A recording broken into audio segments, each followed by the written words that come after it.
Okay, welcome everyone. Hello, it is October 2018 and it is Titled Tuesday today. 10 rounds of 3+2 Blitz. Getting ready to start any second here.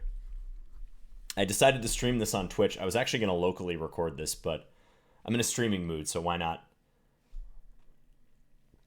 Titled Tuesday is always tough. It's a really fun event. We have 204 players in this thing. I'm displaying the top 3 in standings, so that's that box up here on the right-hand side. How's it going, everyone? And we are off. Let's open with D4. Play a Queen's Gambit. Playing a FIDE Master. And we're going to get something sharp. All right, Albin counter Gambit. Usually they play D4. I'll play A3. And A5. Okay. I think I'll play Knight BD2. Tempted to go directly for this D4 pawn. I could also try to fianchetto the bishop with G3, bishop G2, but I'm going to do this one. I think they usually meet this with bishop E6, if I'm not mistaken. Or Knight F5, actually. Knight F5. Yes. Yeah, that seems like a more sensible move, just defending that pawn.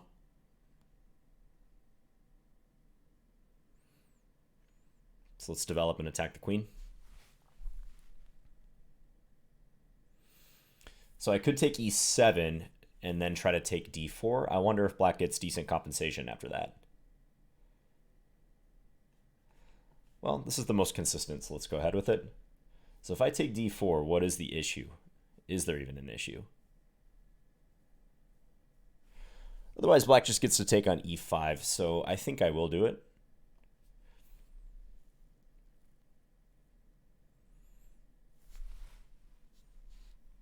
Hey guys, how's it going? Hope everyone's doing well. Thanks you today.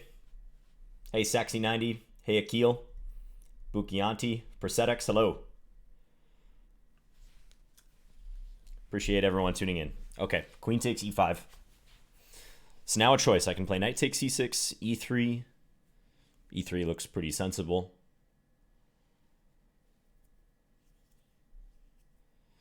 Knight takes C6 doubles up the pawns, but I feel like this is a better option. Just keep the tension for now. Take with the queen if he captures. Otherwise, just get ready to play bishop E2. If castles, I do have to watch rook D8, though. So, assuming he castles short, then I might have to make a decision with this knight. Yeah, maybe now I have to take on C6 and play something like queen D4. That seems decent. I'm a little bit worried about my king being in the center if there's a queen trade, but that should be okay.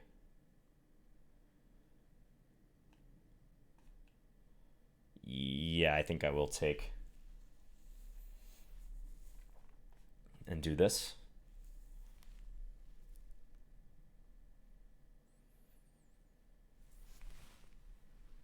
Hey, Turnip Swagger.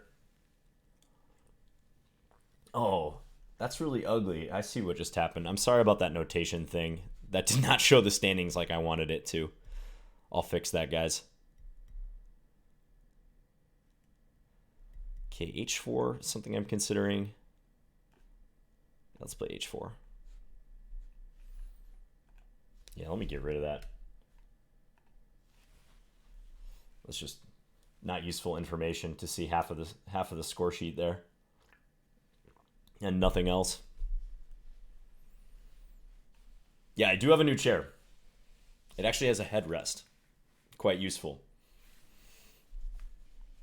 Queen G6. Thinking about bishop D3 here. That looks interesting. Bishop D3, queen takes G2, castles queenside. Play for kind of an initiative. I could also continue with H5. I'm using quite a bit of time here.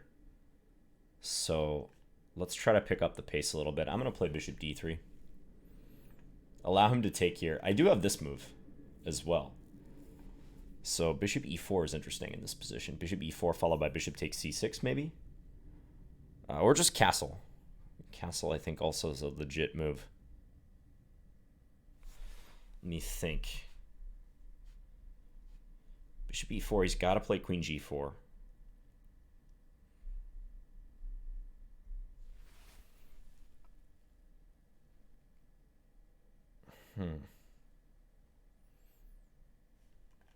Yeah, I'm going to play this move given the time situation especially. Makes the game a bit more clear, I think. Castle's queen g4 I wasn't as convinced by.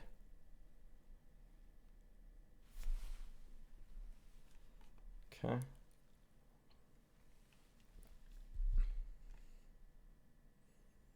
So now I get to castle and protect this pawn. And I'm still up a pawn. Also, if he ever plays this, I can maybe lock him in. Okay.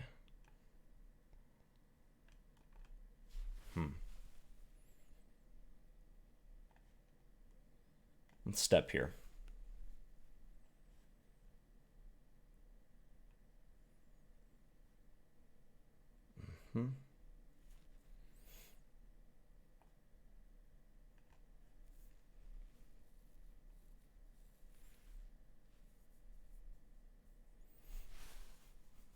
C6, okay.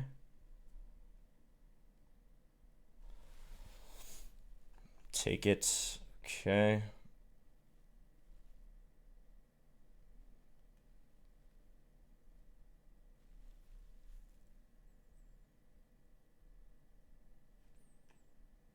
I think I need to get this out of the way. Try to hide in the corner.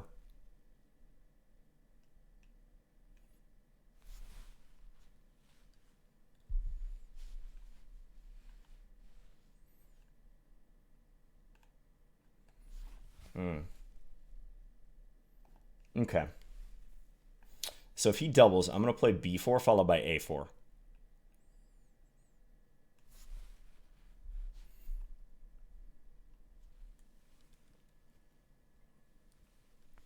But I think that's his plan. I think he's going to go here. This is definitely not exactly what I wanted out of this, I gotta say. But I do have two pawns that are passed. Okay, let's get the king up. That seems wise. Even material, but I feel like I should be better here with the two pawns. I'm not better on the clock, however.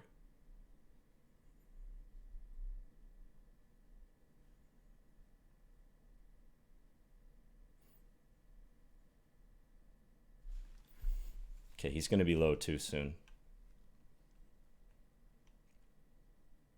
Feels like my king could maybe participate, especially if the rooks get traded too. So I am liking this. Let's get behind this guy.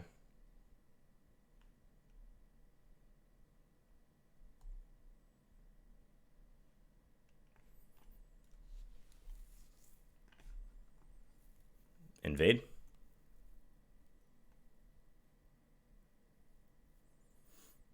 I think I'm going to come here and try to push this pawn. Defend the rook, or defend the bishop.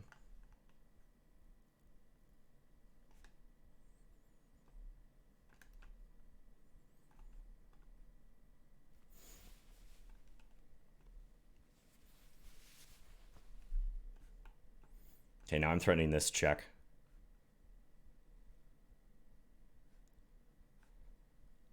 Let's push this guy.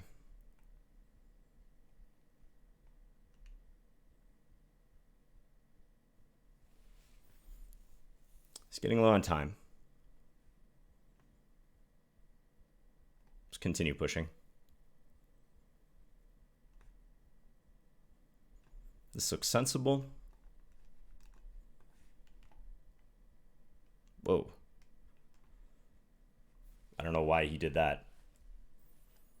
But all right, I'll take it. I win. Yeah, I missed this whole idea he had with bishop e2. So when he played bishop g4, I was just looking for some way to consolidate the advantage. I was going to play rook e1 initially, but then I didn't like it because of rook b3. But in hindsight, I don't know why I was concerned about this move. I mean, I could even play rook e3 or something. Bishop b5 might also be good, or even bishop a4. So I think I should have gone with my instinct there. I played rook g1, And that wasn't nearly as clear when I did that. But I think this b4 idea came in very handy, and then he had 2 pawns to contend with. And he has an extra pawn on this wing, but it doesn't matter as much. So. Hey, KJ Foster. Good to see you here. Thanks, Mark. Hey, Terminal. Okay, let's get a game up here to watch. How about Danya Naroditsky? He just won with a picturesque checkmate right there. That's nice. Okay. What else? Rafa Nadal. So this is, I don't know who this is. Rafa Nadal, IM. They were one of the highest rated players at 28.95 Blitz.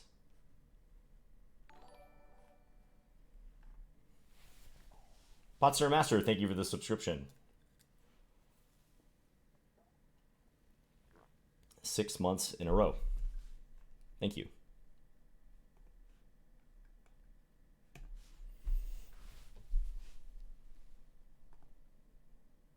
There's a GM versus GM game currently going, which is this one. It looks like black is totally winning, though.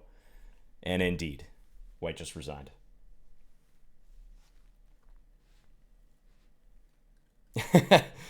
Yes, I do know who Rafa Nadal is, but I don't know who Rafa Nadal, the international master, is.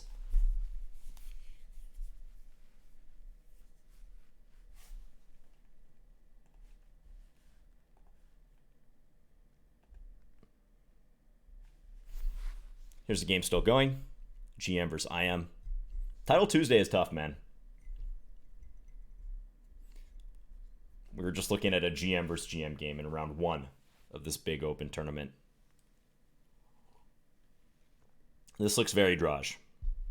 Shirgirov is trying his best to win this, but how do you break down this fortress? And black has this B pawn too, to further complicate things. Okay, now black can take... Don't know why black didn't take that pawn. That seemed pretty straightforward. Yeah, see now allowing G4, all of a sudden it's not as clear. Take G3. It's actually still a draw, I think. King E2 now. Oh, is it though? Okay, yeah, you can take that pawn and then check. Ah, okay. Black is going to have to under-promote to a knight here. King F3, promote to a knight. Let's see if black knows how to do this. He's frantically looking through his settings. If he has auto queen on, he succeeds in under-promoting. I have to remember that for myself. I think to under-promote, I want to say it's Control or Alt. It's one of those two. Chess Bay actually just told me about this on Twitter, so I should know, but I forgot.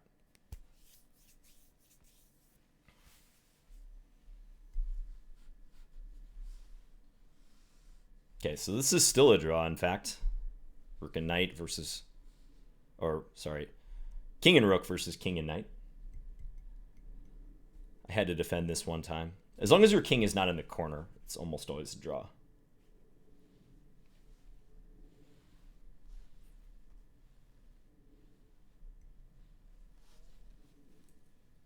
Hey, Luke. Hey, Shredder.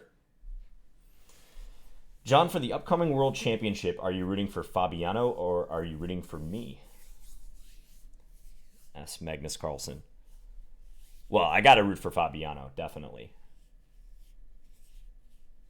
My countryman. Super nice guy. Yeah, I'm rooting for him. I like Magnus a lot too, though. But I said this before, I really want to see an angry Magnus. An angry, defeated Magnus. I want to see what he can do. Because I think that's when he's at his best. And, you know, he's been world champion for several years now. He hasn't had someone come along who's truly challenged him and truly threatened him. I mean, in the Karyakin match, he was briefly threatened. Okay, knight check, win the rook. This is a draw. But yeah, I want to see what a vanquished Magnus does on the world chess scale. And I gave this example. When he got knocked out of the World Cup last August, he promptly entered the Chess.com Isle of Man tournament. Very strong open tournament and just wrecked shop. So I want to see him do that. All right, Plain Glass Samurai. I played this guy many times in the Arena Kings tournaments. Not so much lately, but last season, season 1 of Arena Kings, we played frequently. Okay, he's going to play the Dutch. Interesting. What do I want to do against the Dutch? Okay, let's start with knight f3. I'm going to play one of my pet lines, h3, and we might make this crazy, guys, with g4. I like to do this. Okay, he plays d6. d6 is kind of annoying. Yeah, that's sort of... Okay. I might still do it, but let's play knight c3 first.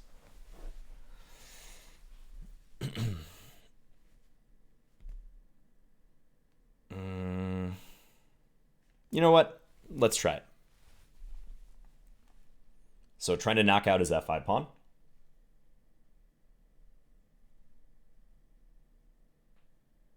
And if he takes twice, takes with the bishop on the next move, I can think about queen d3. Yeah, I like the look of queen d3 just develop. Some queen b5 ideas. Also pressure on g6, h7. So making things a little crazy already, but it's interesting. Let's play bishop g2.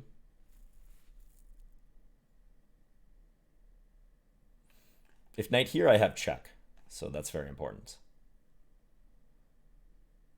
Thinking about d5, but I think I should stop him from playing knight b4 now that I don't have queen b5 check.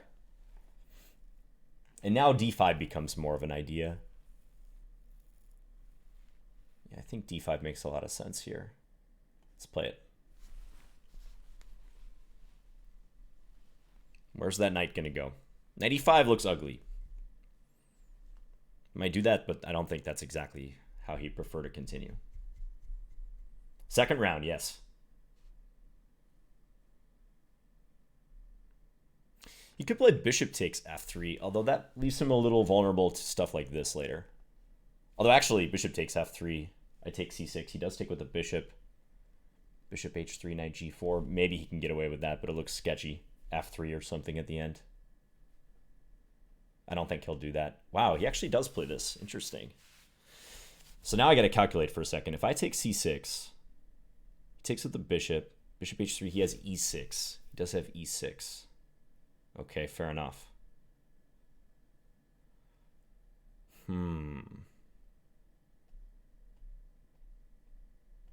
Yeah, I can't really ratchet up the pressure there, so I might have to take with the queen.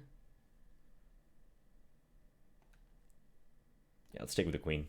And he'll put his knight on one of these squares, probably e5 if I had to guess.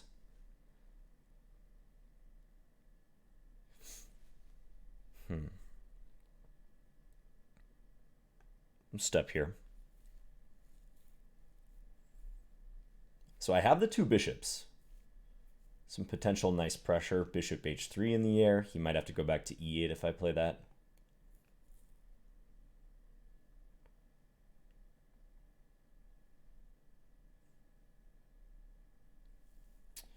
Okay, I'm thinking about f4. I'm thinking about bishop h3.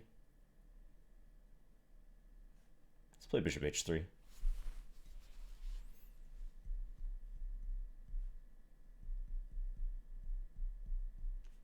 Let's chase him around.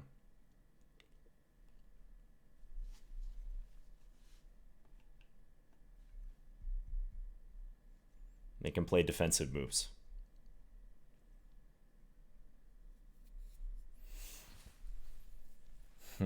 A4, bishop b6, or bishop e3, attack b6 is an option.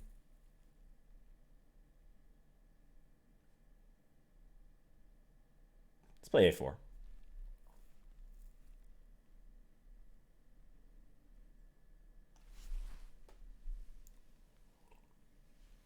I'm guessing he'll play a5 against this.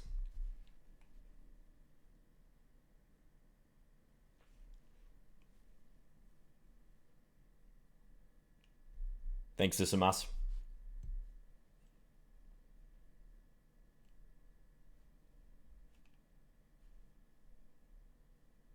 Okay, place the knight back. Just develop.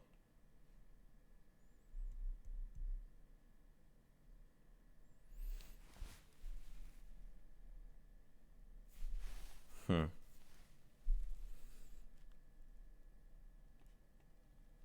going to go here with some ideas like this and knight b5 in mind.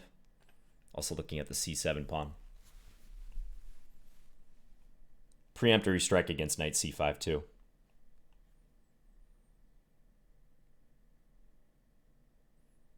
Okay.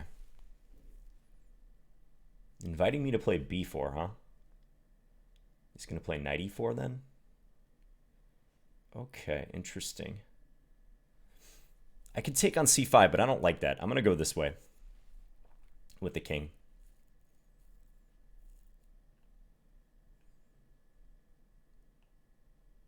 I want to attack. I know I'm a little open over here, but he can't easily get at me.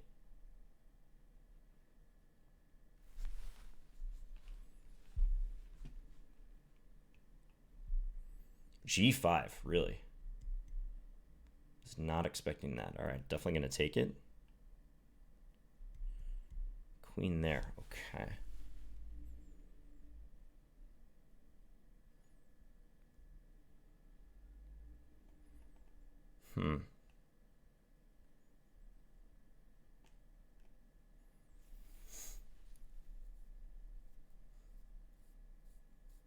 Very weird position.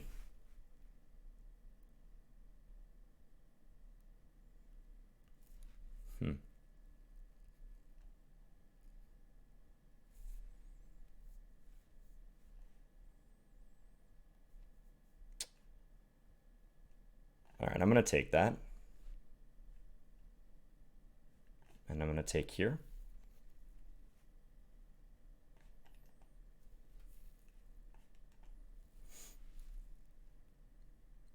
His dark square bishop was really strong, so I felt like I needed to get rid of it.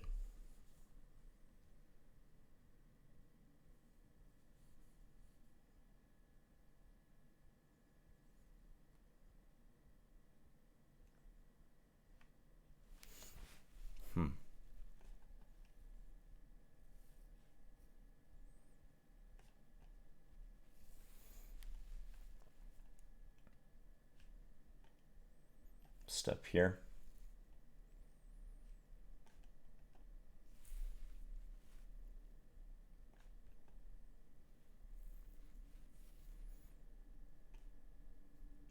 Four seems all right.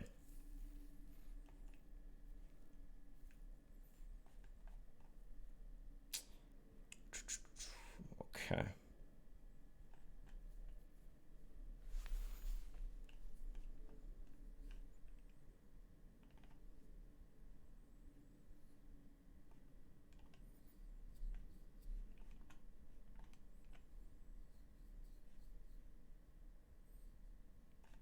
Tough position.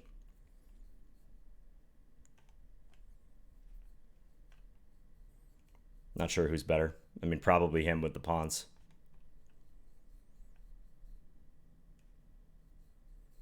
I'm going to try to make him trade.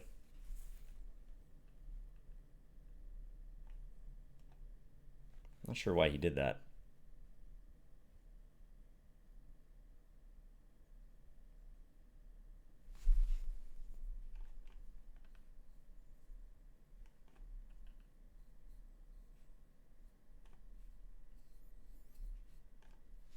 Okay.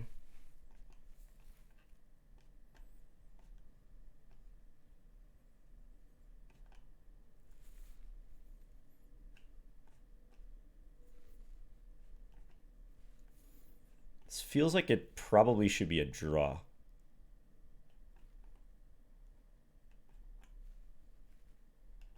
Yeah, he's going to force a draw. Crazy time scramble there. At the end, I think I'm happy with the draw because he was getting a lot of activity. His king was working his way in. Yeah, I think I should be very happy with the draw around here. So I probably misplayed it right around the time that he got aggressive and played g5. So somewhere right around here, it starts getting really sharp. Yeah, like rook g8 is creative. Take, and I played rook takes f6. You hate to play that move, but there were a lot of problems with bishop e5 or queen e5 or some sort of invasion down the g file. Because bishop e5 is a threat here. Or maybe it's not. I guess I have bishop f4 against that. But I don't feel comfortable playing against that bishop. I mean, maybe I have time for bishop d4. I don't know. I was seeing lines like this, though, This concerned me. So creatively bringing the rook up. It's pinned. I can't take with the bishop, and he puts pressure here. Just, it doesn't look great. So as a practical matter, you know, often when you're under pressure, attack-wise, your opponent's just like really bringing the heat against you, and time is at all a factor for you. It makes sense to simplify a little bit. Feels like I'm better, but it's tough. He has an initiative for sure. Okay, interesting game. Thanks for the game, Last Samurai.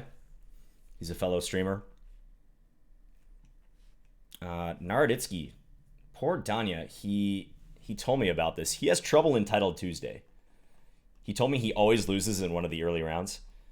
And indeed, he just lost to this IM. Let's see who else is in the mix here.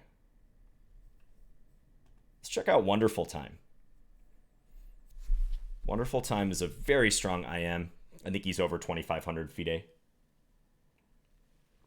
He just won. He's winning his opponent's queen. And I believe he won one of these Titled Tuesdays recently. And he also won a Lee Chess Arena. I know he won the Lee Chess Arena for sure, ahead of Magnus Carlsen. And I believe he won a Titled Tuesday as well in the past couple months.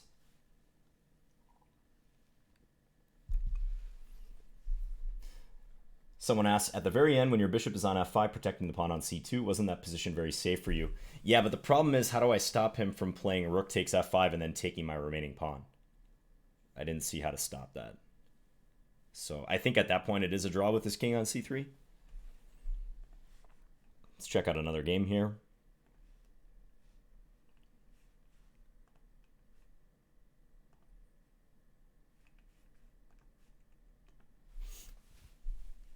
Looks like most of these games are over. The game list is not updating very fast at the moment. Okay, I think this is the last game of the round.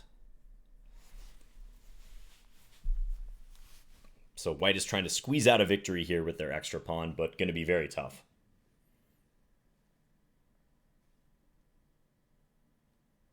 Well, tougher for black, though, it should be said. Whoa, queen e8. Pretty sure that was a mouse slip. I think he wanted to go to f8 with the check.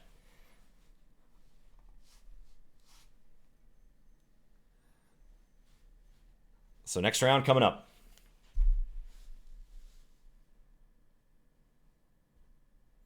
Yes, there is an Arena Kings event tomorrow next. Close this. Playing Renato Terry Lujan. I am. Strong player.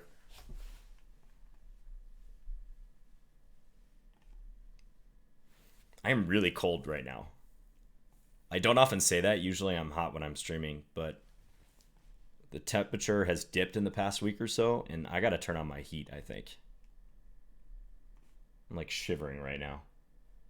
And it's not because of nerves. What is this? Knight takes c4. Okay, let's play c5. I'm pretty sure I just played this recently.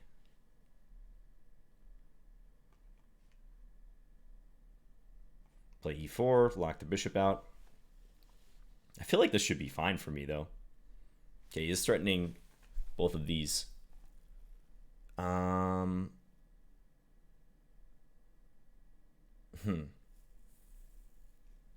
Maybe that is a big problem, actually. Well, I got to play knight a6 and allow him to go here and maybe win b7, but hopefully I have something against that. We'll find out. I might have got my lines confused too. I haven't been actively playing tournament chess for several months, so my openings in particular feel a little bit rusty. I don't think I should take that. I think I should go here. Let him take b7 and try to get an initiative somehow.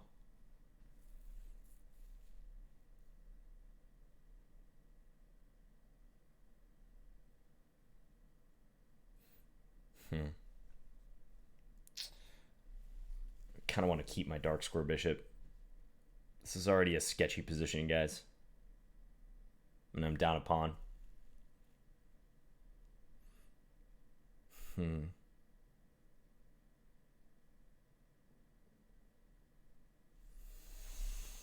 Also, this bishop is not impressive.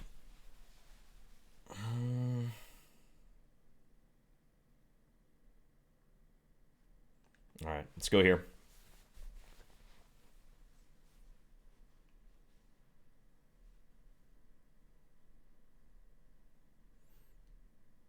Knight d4 concerns me a little bit in this position. Threatening my knight, also threatening knight c6. I do have knight b8, but that's not what I want at all.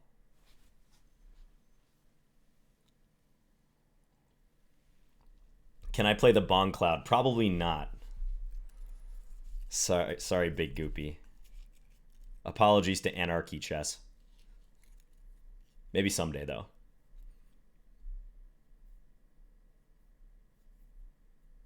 Okay, he's trying to stop me from playing Rook b8, which is quite understandable, I gotta say.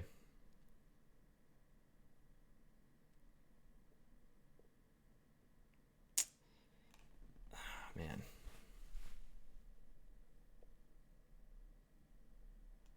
Okay, let's try to do this.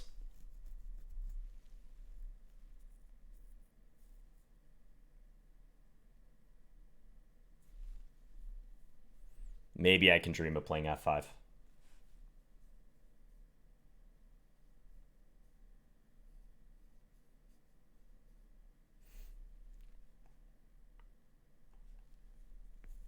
Kick him back, and I hope I can do something like this to attack his knight.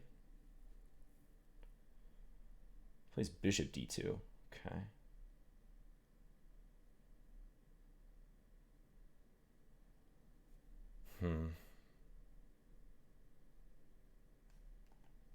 All right, let's try this.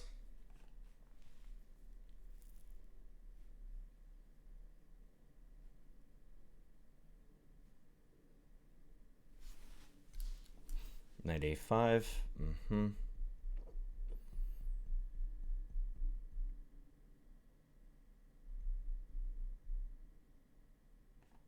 Kind of have to take as much as I would really like to avoid that.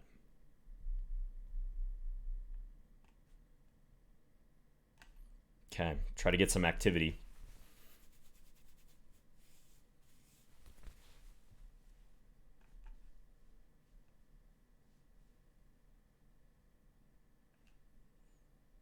Yeah, he can just take it.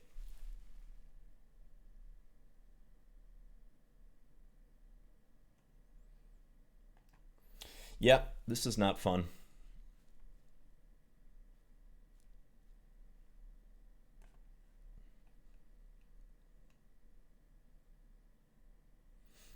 Two pawns, some swindling chances.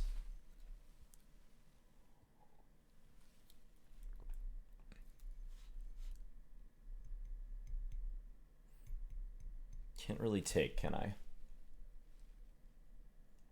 But I almost feel like I should try it. No, let's go here. Might be a little more tenacious.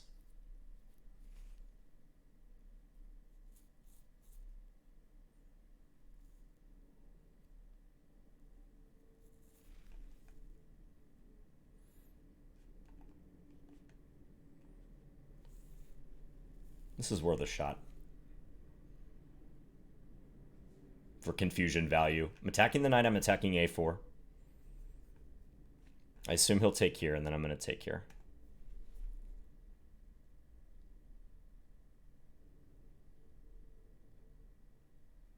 If I'm lucky, I might be able to win a pawn back with this transaction.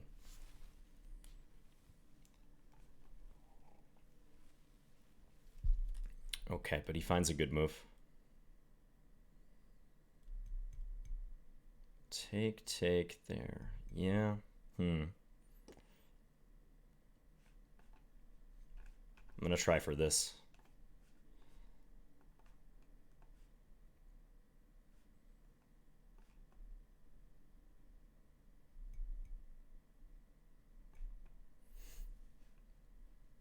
Probably not helping, but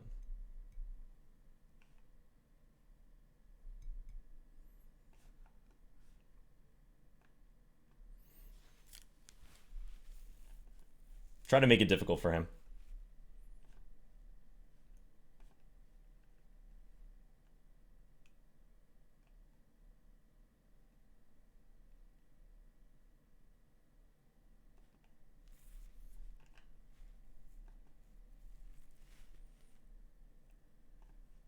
stay solid for now.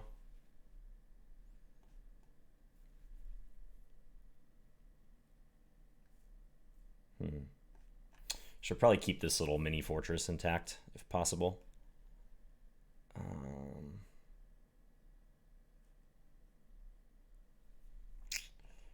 All right, try to come over to help my H-pawn.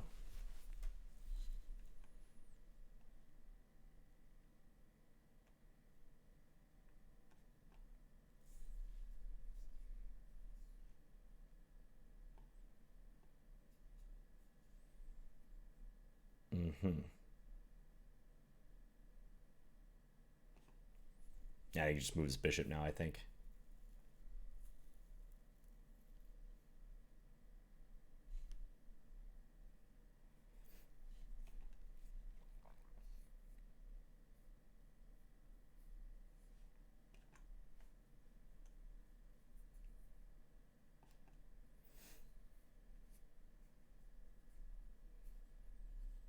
Very close to resignable, but yeah, I'll resign now.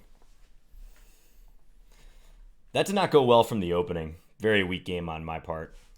C5 wrong? I thought C5 was the move here. No, I think I got my lines confused. Yeah, I think C5 was bad. Trying to break in the center, but I think I should have played either castles or bishop G6. Yeah, you let them play E4, I think. I'll have to look it up. I'm not sure. So I go down. Let's pull up a game. Gannicus versus Shant Sargsyan.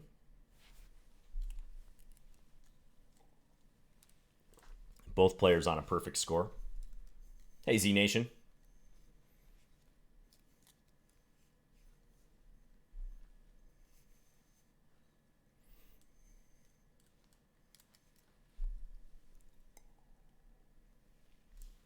Okay, so can White win this? I'd say he has very good winning chances. He needs to make his way over with the king and then just take. Actually, yeah, it's easily winning. I was thinking Black could get his king back a little faster than he currently is, but now White just takes on G4. Dead winning pawn endgame. Not even close. All right. So the IM goes to 3 out of 3 there. Here's another game. Rook G2 looks good here, although... okay, interesting decision by White. He's going to go after this pawn, and he's going to sack his rook for this guy. But Black has this B5 move available. Feels like Black should be winning this. I don't know if doing that was good. Okay, because now White's G-pawn's pretty fast. I don't know about this now. Okay, queen. But Black will queen with check. Well, they won't queen with check, but if White pushes, his own king gets in the way of pushing the other G-pawn.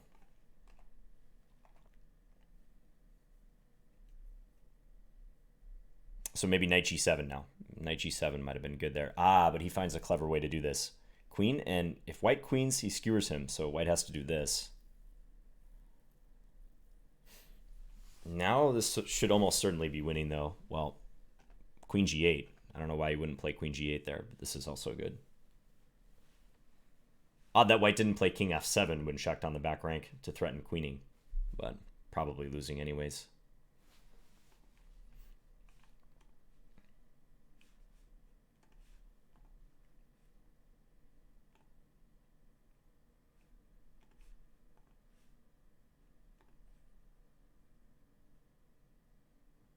Wonderful time lost to Jop E2.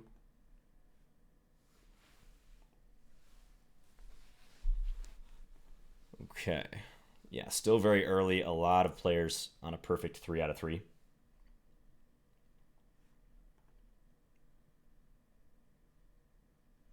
Oh, okay. And we got the next game. I'm playing Shugirov. Sinan Shugirov. This guy's super good. Let's play main line.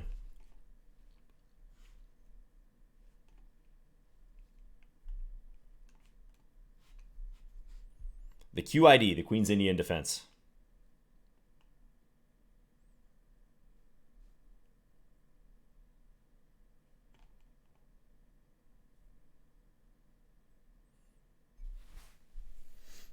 Okay, let's go here.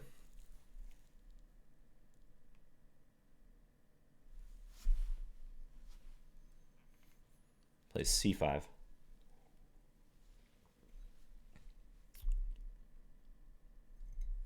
Could think about d5, but I think in this case it's better to take.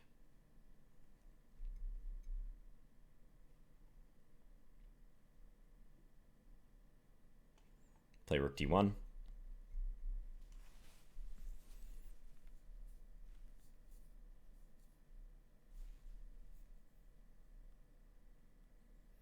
Okay, let's play bishop f4. So I'm giving him this option, but I don't think that's a good idea for him. Because I think rook b1, queen takes c3, and bishop e5 traps the queen, or close to it. Okay, so now let's do this. And now his d pawn is threatened.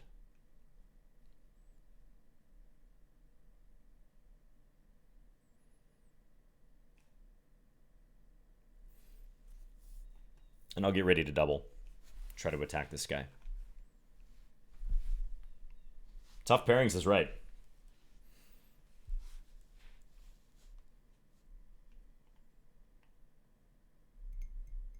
I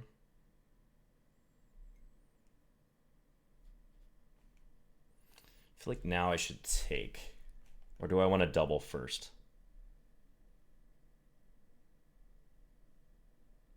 Probably should take now.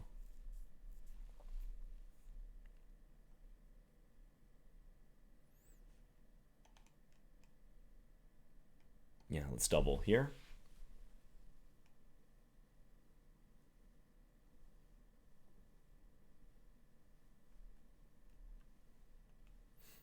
Hitting d6 3 times. It's only defended twice. Also, I can play b3 coming up.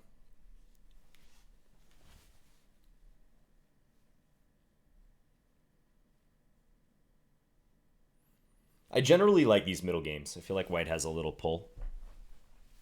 It's nothing substantial, but...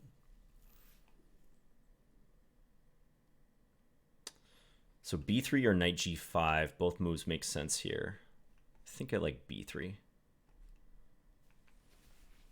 Just stabilizing. Also make sure if I ever move this knight away, I'm not just losing a2. Okay, so if I play knight b5, how is he defending? I can play e5. Does have e5.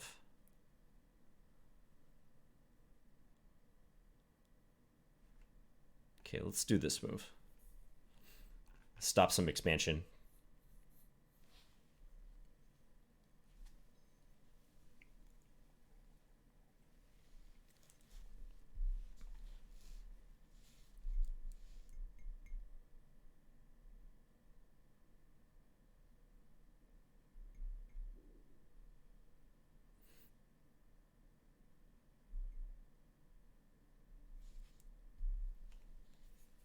Rook b8.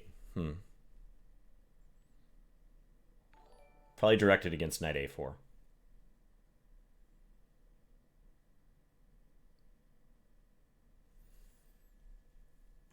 I'm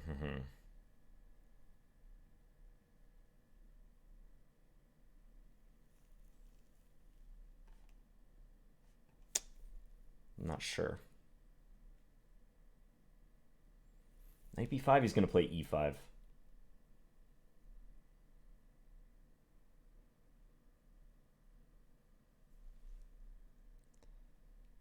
This is a subtle position.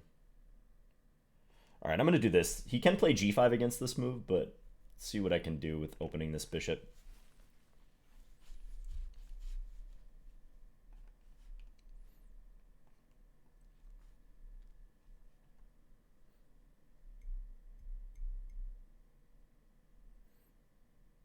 Yeah, he wants knight f5.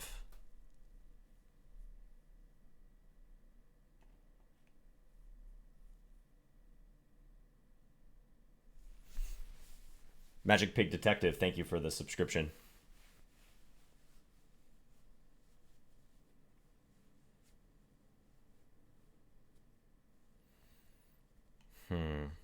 Okay, time to jump in, huh? Attack this guy.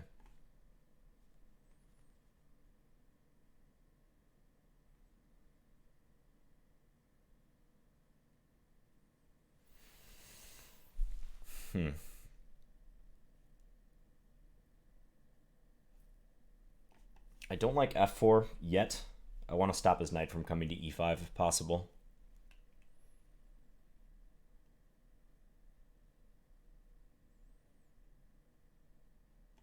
Might even do a little rearrangement. I might try to do this.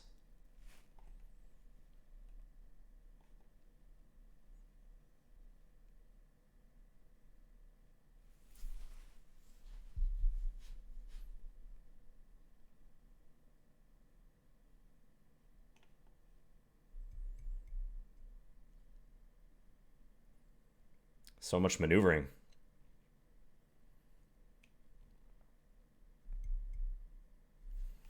Let's keep these on board.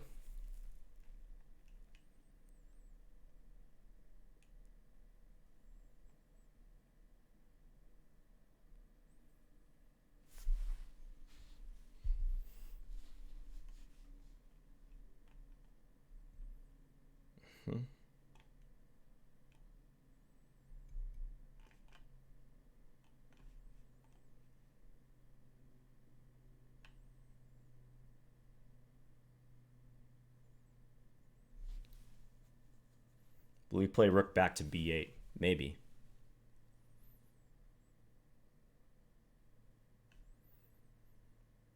Okay, let's jump in.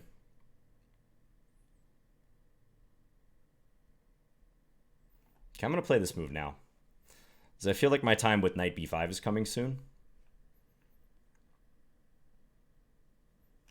And I don't want his bishop to be able to take me, so that's why I'm doing it now. I do fracture my pawns a little bit playing this way.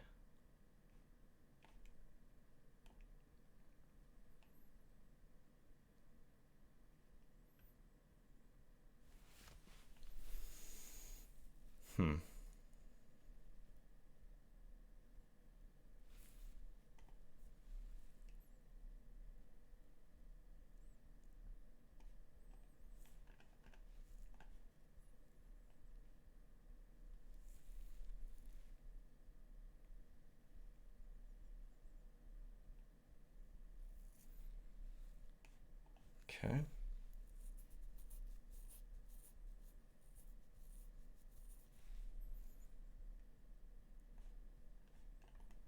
Let's take.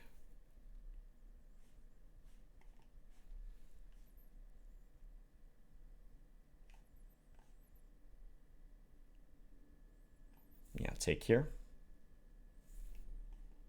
Bring up the king.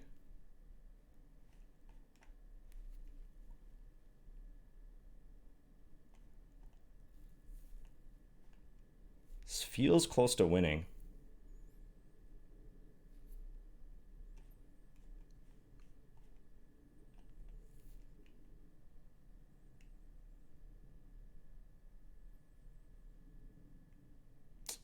Let's push this. Ay, ay, ay. Ah, I couldn't make a move. Oh, man. Man. I didn't know how to respond to that because bishop e5 is coming. Oh, that's a shame. Lost track of my time. Just knight f6, John. Play knight f6. Oh, man. Yeah, that f5 move caught me completely by surprise. I thought he had to take it. And I was going to play knight takes.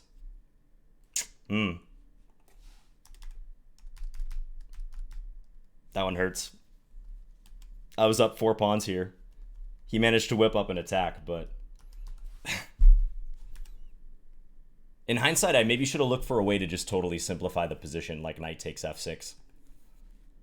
Just, I don't know. Just to remove the danger. I mean, even this is not that big of a threat. I can always take and then take on f6, but... okay.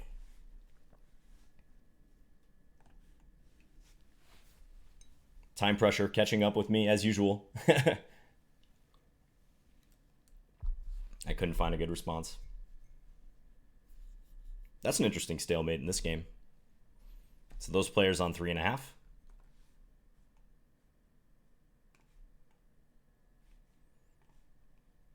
Santo Blue wins.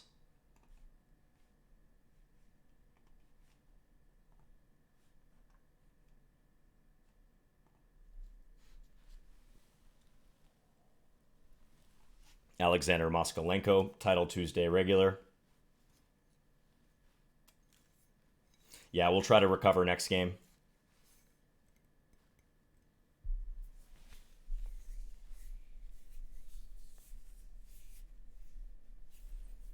Another rook versus bishop situation. White trying to draw.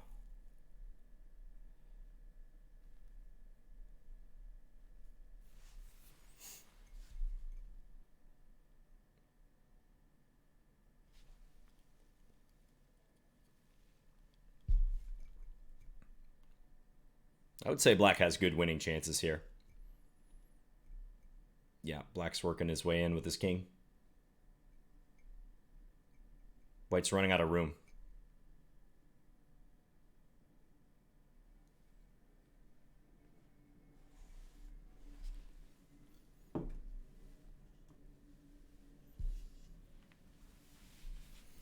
Yeah, Caruana, he's closing in on Magnus's rating. Right, he's only like 4.5 points away, something like that, as of today. He beat Mamedyarov in a really nice game. Now black is going to win this pawn. King here. I think just wins it without any complications. You can get behind the pawn. Or, yeah, give that check first. That's smart. Yeah. Go pick the pawn up. That's a win.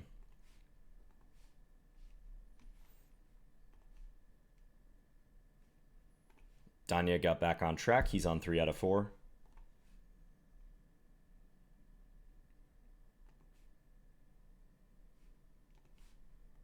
How many games are left?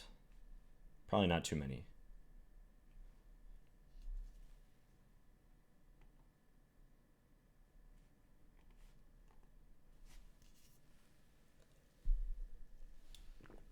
Yeah, Fabiano is very well prepared in the openings.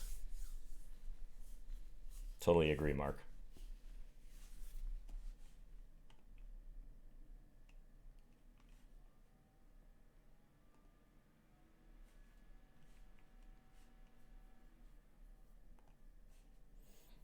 I'm trying to find any other games in progress. But most of the ones I click on are done.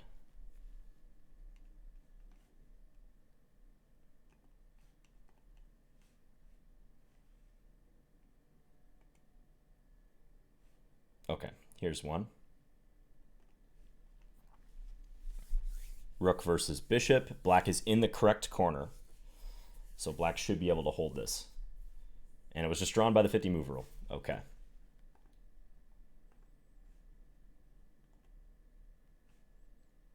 And this is the last game of the round.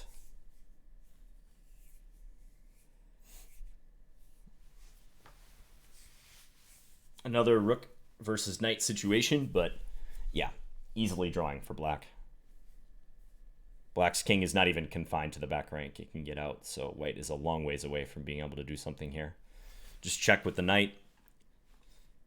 Bring the knight back here. Just don't split up your king and your knight too much in these situations.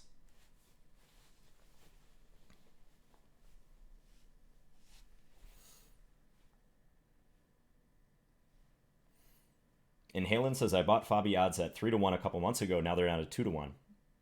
Yeah, 3-1 is a good price. Other online sites that you can bet on the match? I didn't know about that. Makes sense, though.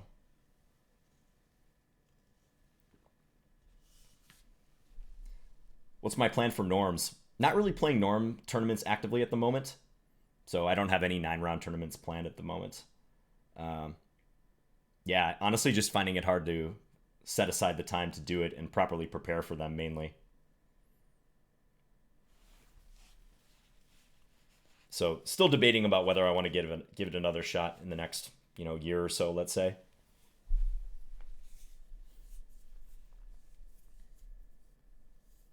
Why is there a delay between games? Because there's other games in the event being played.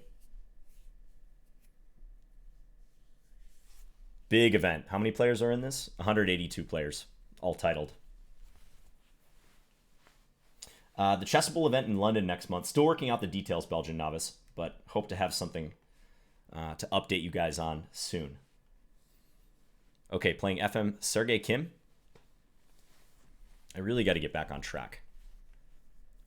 I played too cautiously that last game after I had an advantage.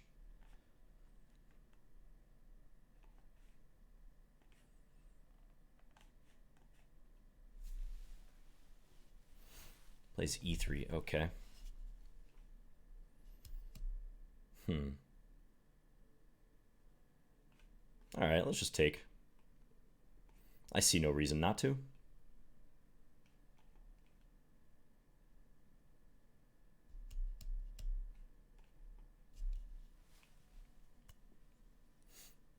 So he advances in the center.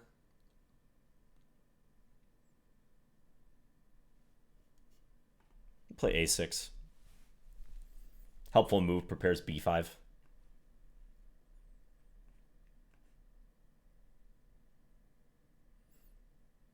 And I think with this structure, I shouldn't have too many problems.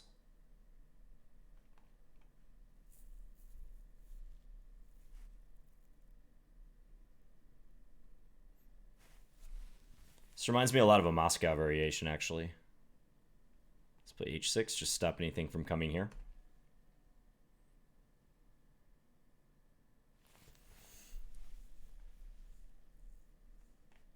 Let's do this.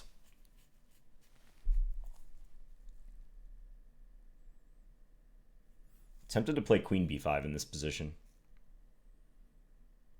It's an interesting little move.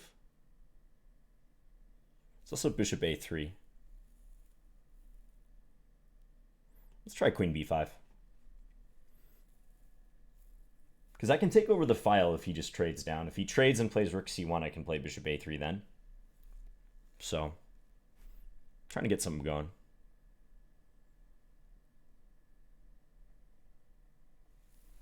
So even though I accept double isolated pawns, I think they can be more of a strength. Okay, so he's going to keep him on board.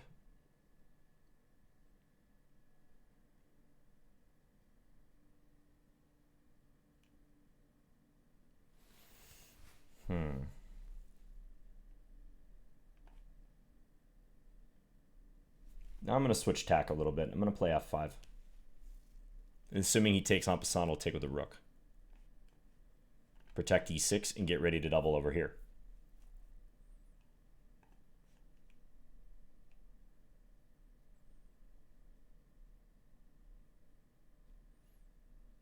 I could have tried to invade down the C file, but I think I like this plan better because this is kind of weak. F2 could be weak.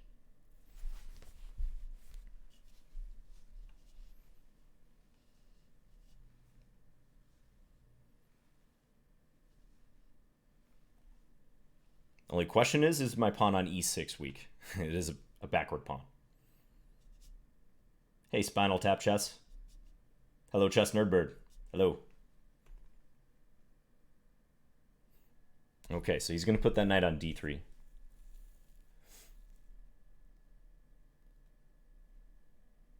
I guess that does work tactically for now. I can play E5, maybe followed by D4 is interesting.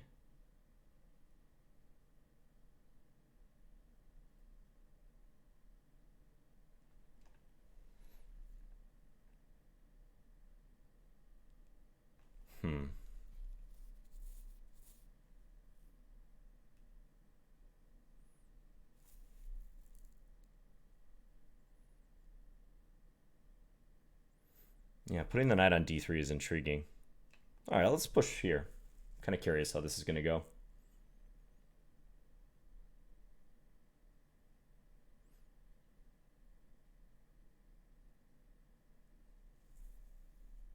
Could also think about throwing in A4. But my main idea is this here. And try to sack a pawn for activity. It's also even Bishop C5. Bishop C5 might be good too. Might be even stronger.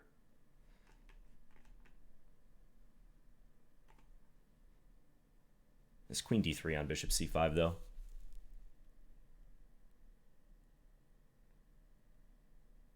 No, let's stick with this.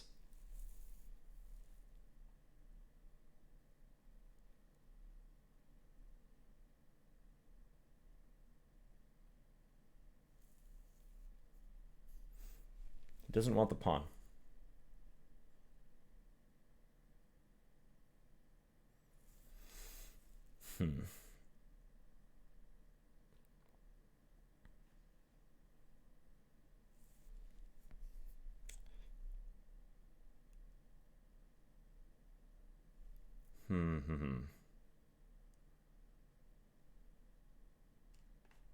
Okay, let's take.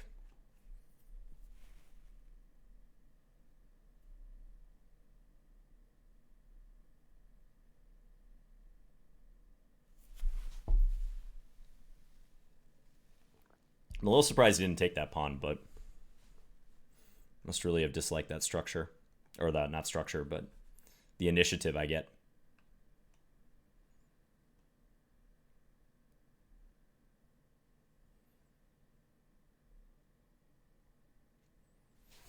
F4. Radical. All right, let's play actively.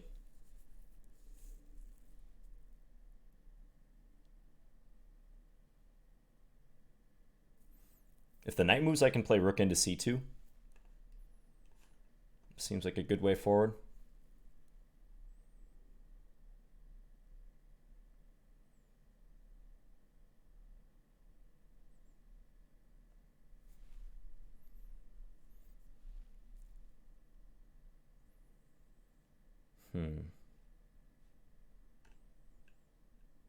I'm just going to play a helpful move. If he plays rook c1, he loses this pawn, so I don't think he wants to do that. I thought about bishop a3 as well, but I think this is a better idea. Let's take.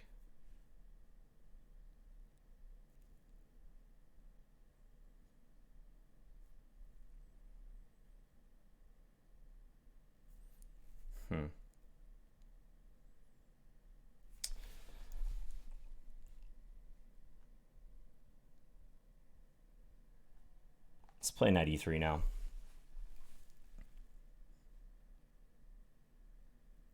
Dangerous pawn, and I want to go here mainly. That's the main reason I'm doing this. If he takes, I have bishop c5.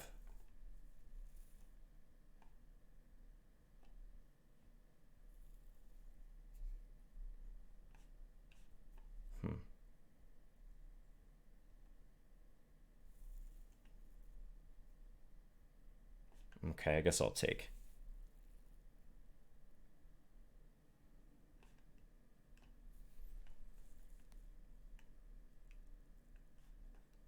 Go after his a-pawn.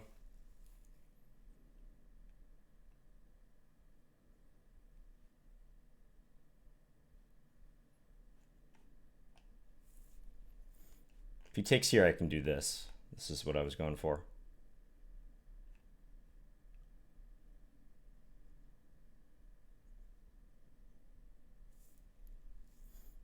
Should be winning material.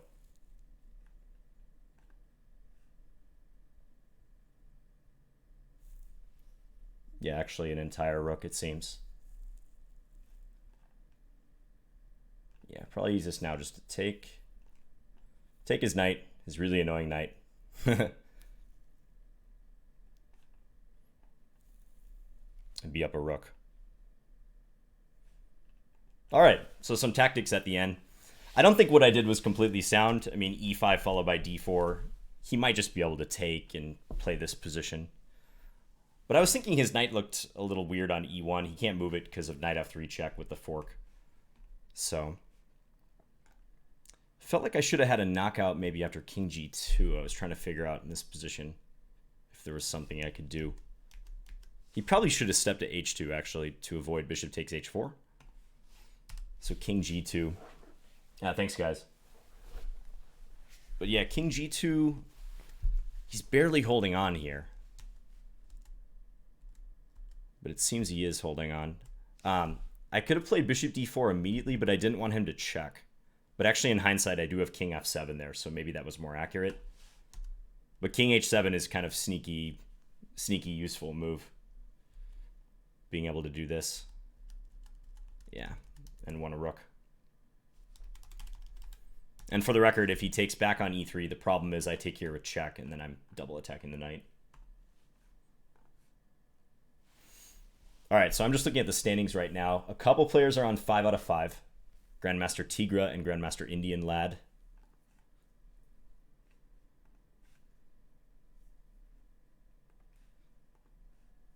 Anybody we can watch here?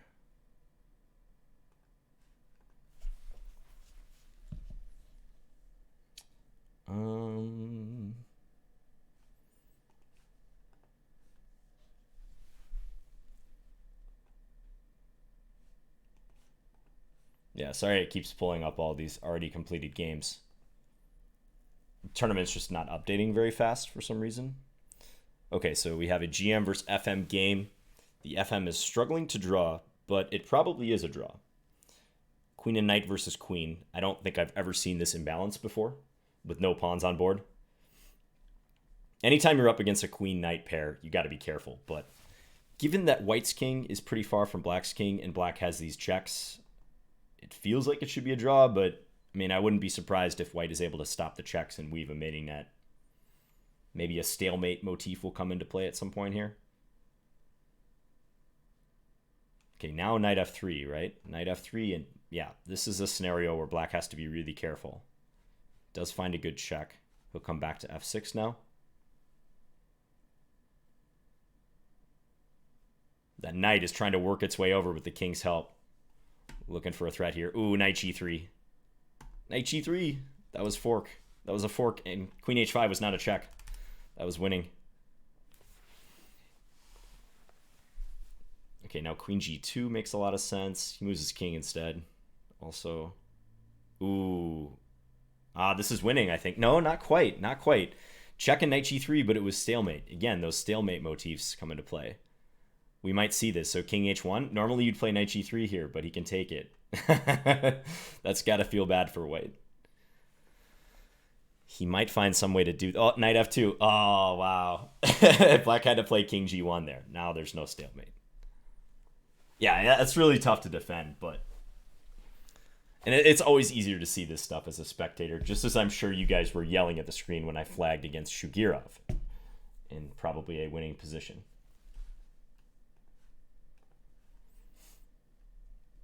Entertaining ending, though.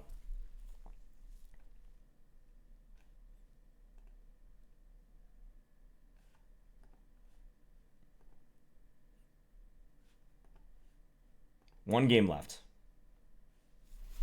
All right. Another theoretical endgame. This one is a pretty easy draw by contrast to some of these other theoretical endgames. White shouldn't have too many difficulty, or sorry, black shouldn't have too many difficulties holding this. King's not cornered. You'd much rather defend this than bishop and rook against rook. That's much harder. Hey, Jupiter. Hey, Ivan. Yeah, I was not planning on streaming originally, but why not?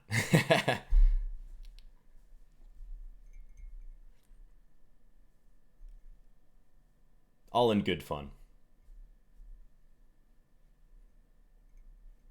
Okay, white's making a little progress here, but he's probably going to be bumping up against the 50 move rule very soon. I don't know when the last check or capture was, but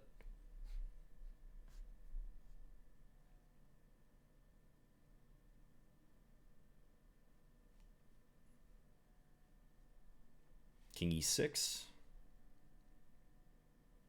There's rook e7, king f5. Was there a fork missed? I didn't see one.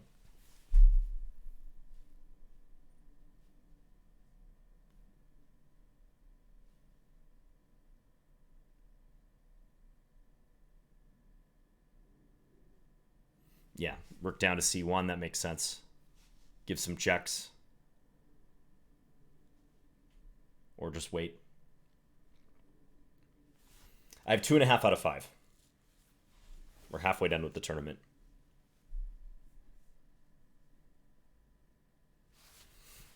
And just for reference, there are only 2 players on 5 out of 5.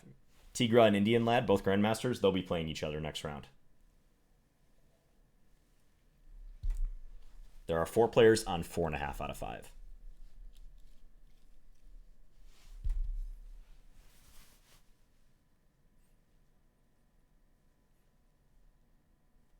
This has got to be real close to the 50 move rule, I would think. They've been playing this for quite a while.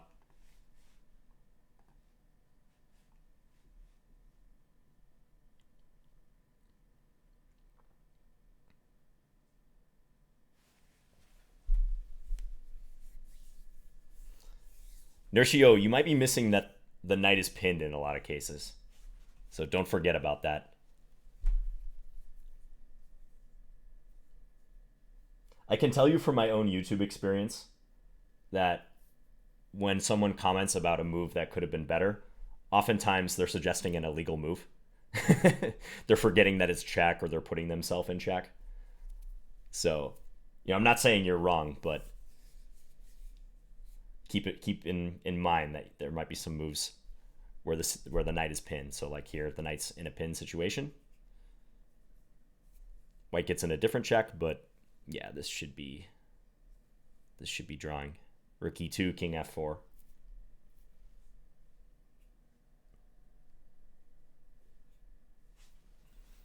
What move number is it here? It's move number 133.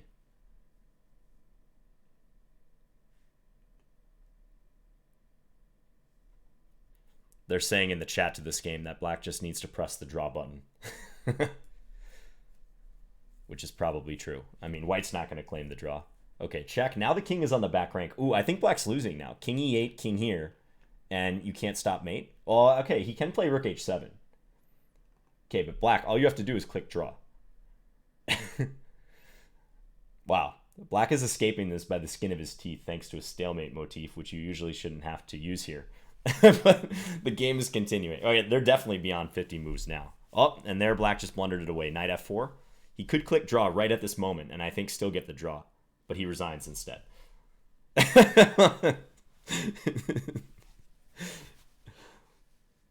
Only Entitled Tuesday, guys. Only Entitled Tuesday. All right, playing a FIDE Master.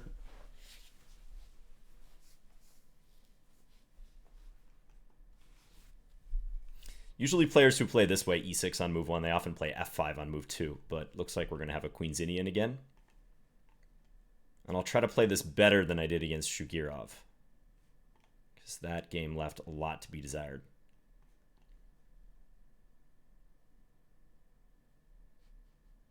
Mostly in terms of my time management. Knight there. Okay.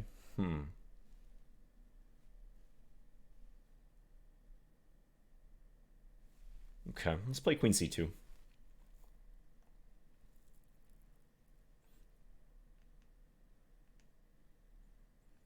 With knight g5 in mind, which I may just play here. Does that win a pawn? Knight g5. This f5 is maybe some compensation.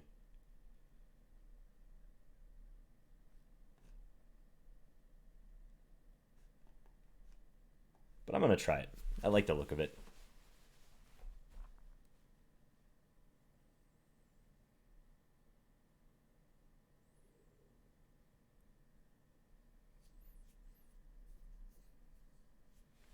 This is a common motif in these positions when you put the queen on c2. Okay, he takes. So let's take e4.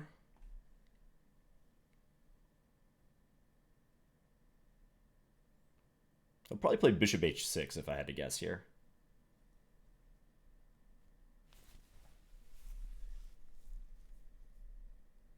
But then his bishop is sort of weirdly placed on the side of the board. I don't know. It's interesting.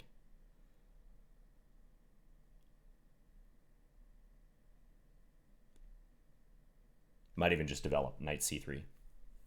Thanks, Basid. He says, go, John, go. Appreciate it, man.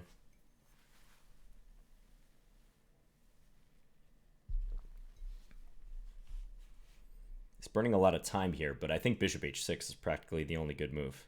He does play it. So yeah, I'm just thinking about... I mean, I could do a discovery and win b7, but I don't think I like that as much as just developing. So I'm going to do this. He can play d5, but then I can swap, pull the knight back to d2. I have some pressure on d5. Okay.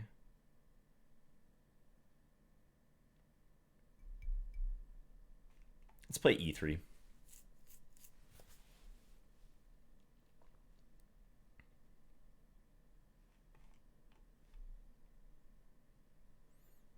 So maybe not exactly what I wanted out of this. Let's go here.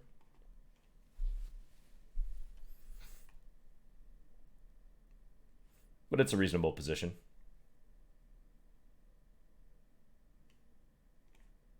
I'm going to play f4, try to block this bishop out of the game.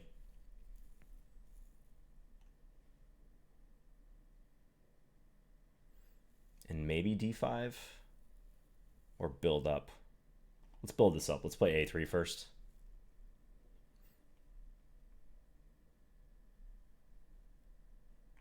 Queen d3, centralize. Look for d5 at a later time.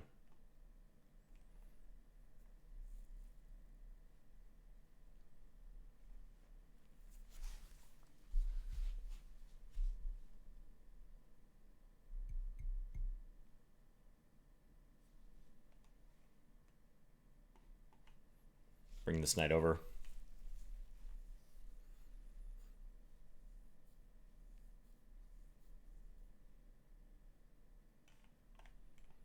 I'm going to let him play g5 if he wants and probably go here in response.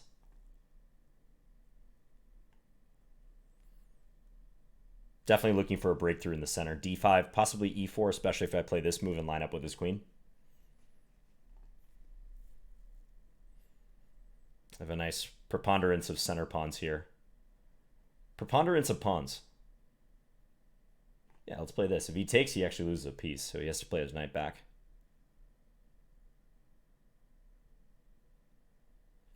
I do wish my rook was on e1, though, is the only thing. That would be nice.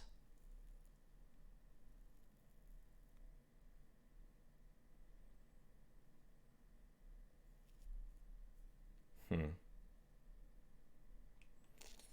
going to, therefore, try to remedy it. If he plays e5, I'm going to go e4.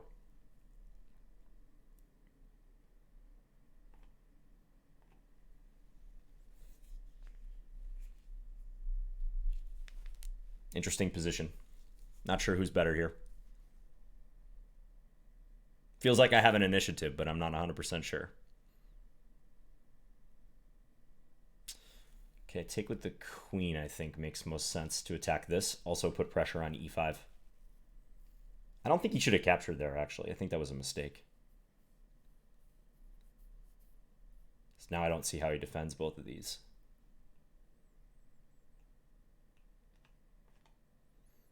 Let's take him. Okay, take. Not worried about that check. I can just sidestep. g6 is really weak for him. Next, I'm going to have some nice options. I can take e5, or I can play rook f1.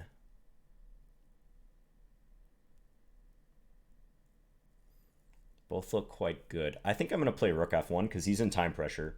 e5 is just a hanging pawn, but this looks pretty troubling for him. Let's take. d6 is coming into consideration.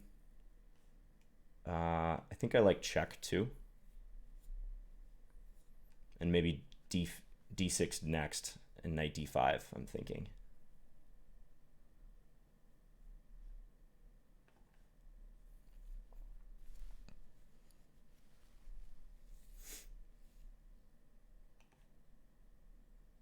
Yeah, I think this is nice because if he takes it, I'm getting at the rook here. Meanwhile, stuff like this or knight f6 should be really strong.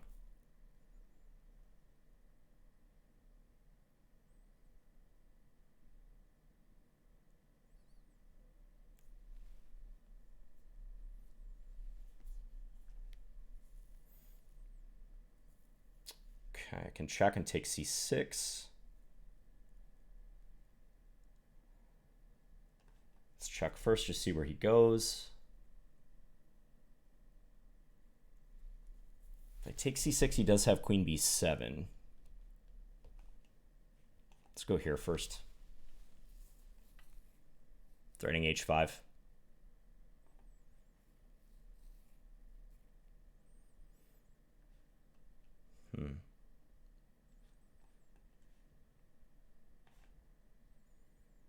Should be winning.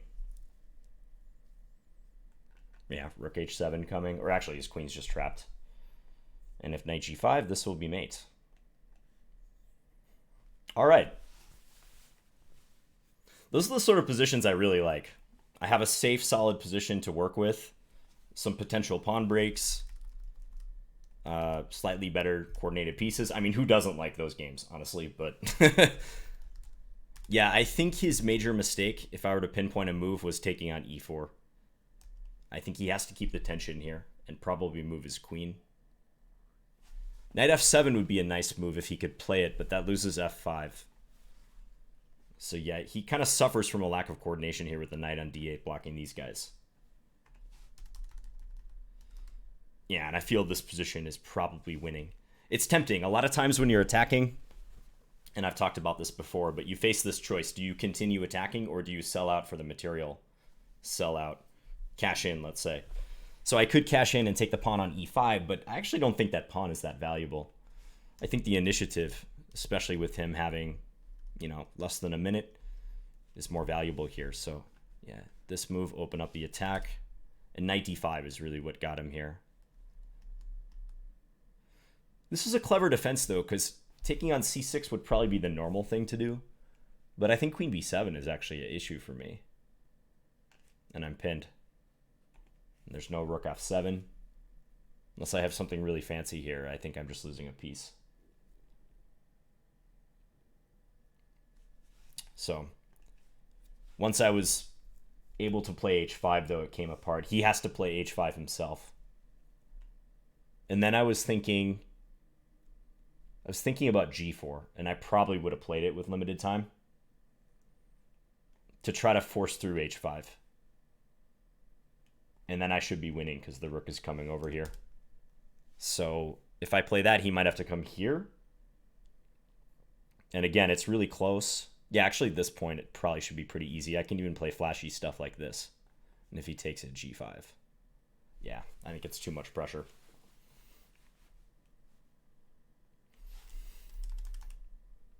Okay, let's take a look at the standings. I know you guys can't see it, so I will take a look at the standings. So Grandmaster Tigra, I don't know who Grandmaster Tigra is, but he did beat Indian Lad to move into sole first place with 6 out of 6. That's a strong score. Okay, here's two guys with 4.5. Probably draw.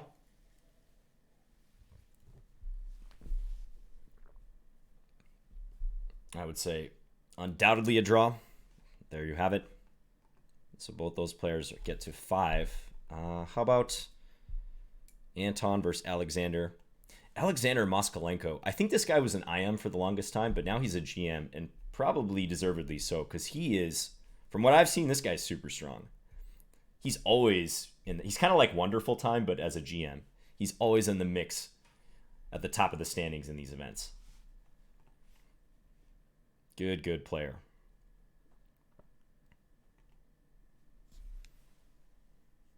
Checking up on Blitz stream, another streamer. He lost. John, have you ever met someone who was untitled and never played OTB? That's IM strength. No, not IM strength. I've definitely met some untitled players, online players who are, you know, I'd say close to national master strength, maybe 2200. But probably not higher than that. Do you recommend the Woodpecker Method book that I saw on Chessable? Will it make me a GM? Well, that book alone won't make you a GM, but yes, it's an excellent book. Yeah, check out Christoph's review of it. He did a preview for Woodpecker Method. It's on his channel, Christoph Selecki, Chess Explained. But yeah, it's great. If you've read Axel Smith's book, which is Pump Up Your Rating, you will really like the Woodpecker Method. I haven't looked at it in its entirety in myself, but from what I've seen so far, it's really good. Okay, Maciejak 92. I'm on 3.5. That's a weird move order. I'm going to play d4 against this, because why not? Actually, really tempted to play e5 now. e5, knight takes, queen e7, I think just wins a piece. Let's do it.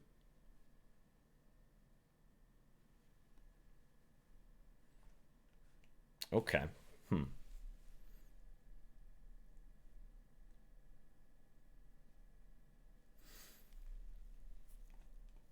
I'm going to play aggressively, gang. Let's do it. Let's go for it.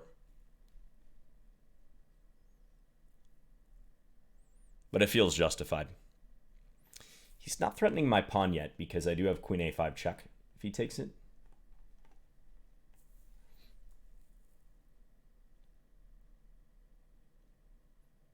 Feels like something maybe has gone wrong for him here.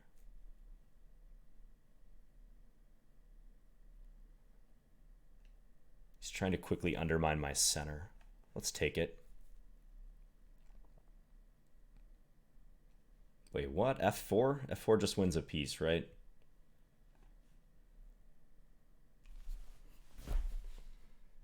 That might have been my quickest Title Tuesday victory ever.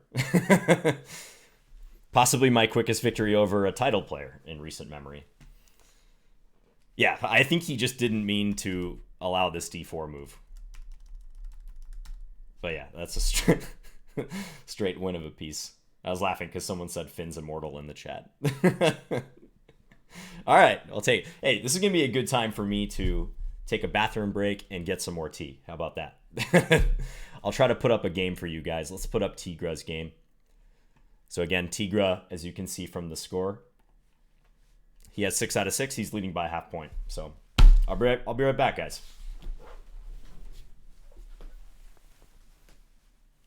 You guys like my shirt, by the way? Feeling good. Shout out to Kohl's. I love Kohl's. Kohl's brand shirt. Get your Kohl's cash, people.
Okay.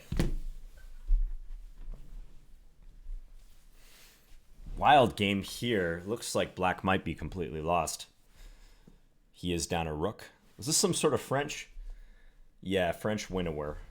It looks like it with the pawn structure, or it did, at least when I left.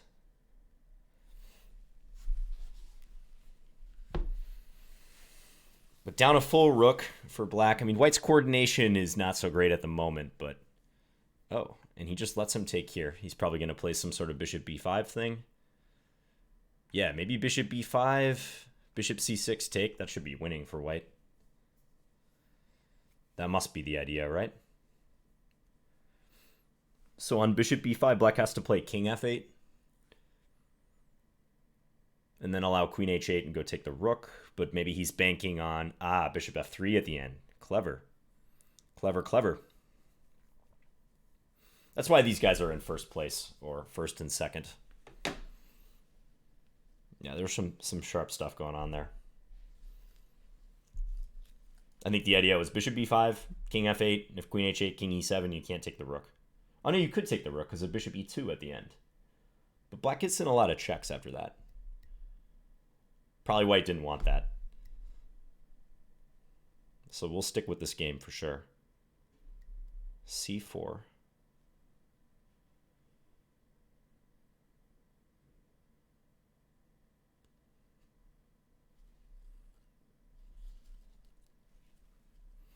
I don't know what's going on here. I'm really not sure. There's a lot of moves to consider for white. I mean, of course, taking the bishop on h1, but he doesn't want to lose d3 with check. He might go for a draw.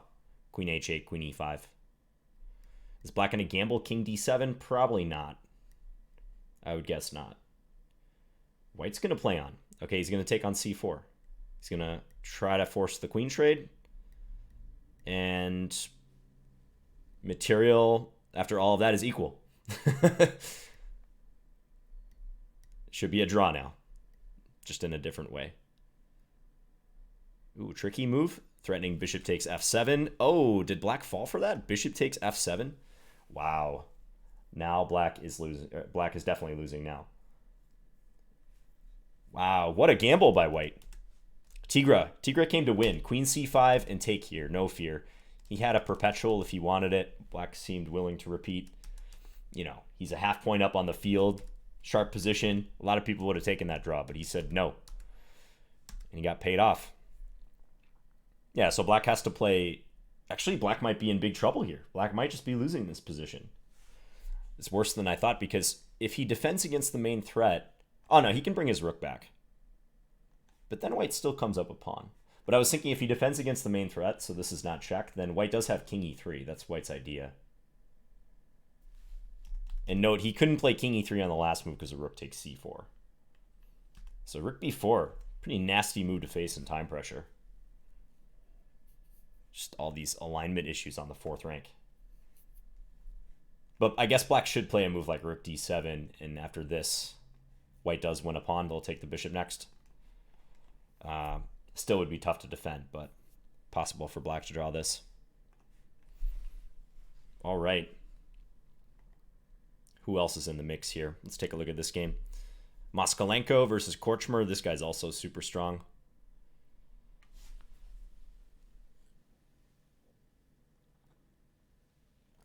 Yeah, the rook and bishop versus rook and bishop alignment. That's a weird one.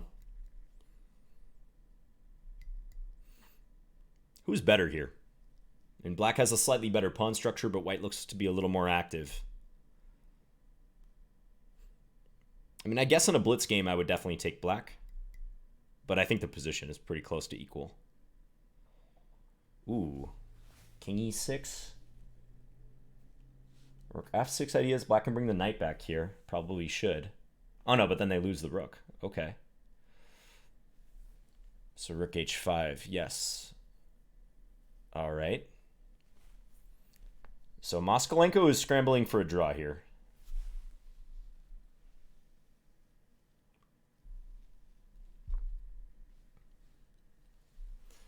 Basid asks, John, to improve in chess, is it better playing opponents same as my rating or a very high rated player?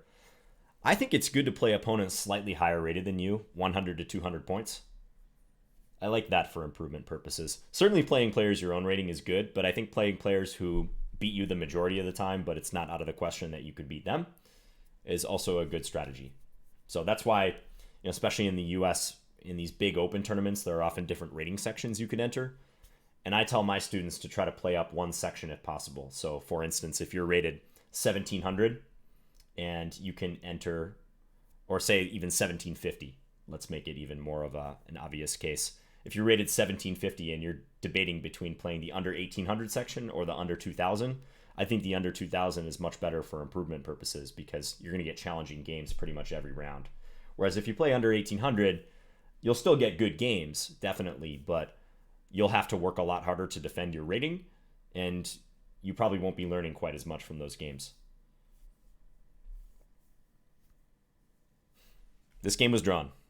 So Moscalenko managed to defend in the end. Black has a rook pawn, which is notoriously difficult to win with in king and pawn endings or even rook endings.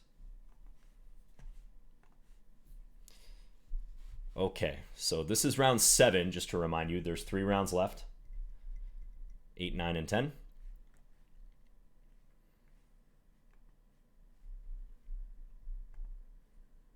And as the standings are right now, Tigra is in first place by a full point. So he's opened up a nice lead. This is the only remaining game in the round. Amadzada. Ahmadzada. Hard name to pronounce. He is trying to defend here. Really tough position because Black has his pawns all on safe squares. Yeah, and actually, he just resigned because knight c1 is coming, followed by picking up d3. And if you take that, you're losing the pawn endgame. You're going to get outflanked. All right. So I have an important game here, guys, against Grandmaster Buffy7. I wonder if he's a fan of Sarah Michelle Gellar, Buffy the Vampire Slayer. All right, let's play a Scandi, everyone. The Queen d8 Scandi. First Scandi of the day. Let's play a6. This is usually how you want to treat this line. He's playing directly for the checkmate. Let's play knight bd7.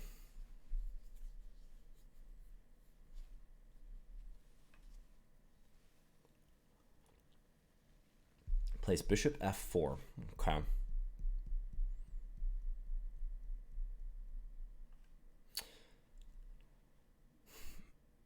I think I will take. He'll take with the bishop, I assume. Could take with a pawn, but then I trade and play knight d7, and I think I like my position. So let's do this. And I can try to get this free. b5, bishop b7. Okay, so he plays queen there. Now again, I'm tempted to take and play knight d7 though. Even though that messes up my development a little bit, I think I'm going to do it. Also have even queen d4 here, but now that's too risky. So let's do this. Because I'm threatening this pawn, so it's a bit irritating for him. Okay, let's castle. And he goes queenside. All right, we're going to have a rumble. b5, he's probably going to play queen, not queen, bishop d3.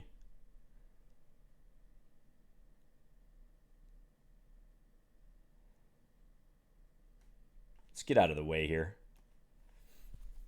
of the d-file pressure.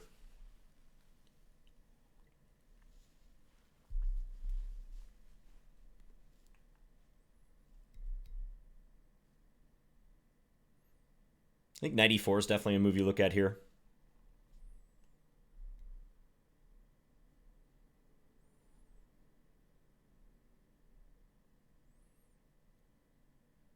Just because he can combine ideas with rook takes and knight f6. Plays bishop d3 directly. All right, here I feel like maybe knight c5 is the way to react.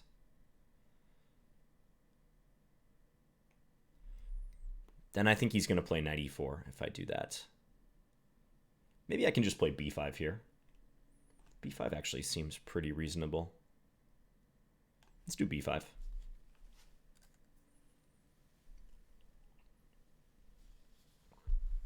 Hopefully I'm not opening myself up to tactics here, like with some sort of capture, but I don't think so. I don't think he can pull the trigger on that.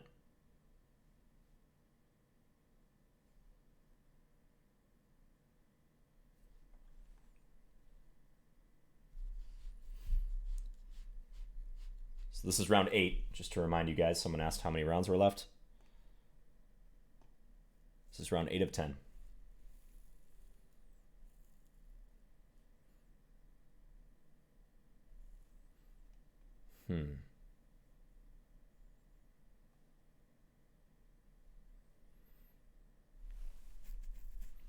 Looking at b4.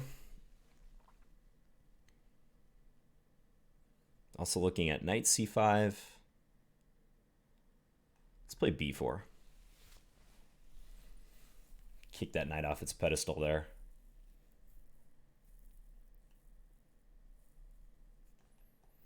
And attack this guy. c6 is a little weak, so I gotta watch knight d4 into c6, but he can't do that yet.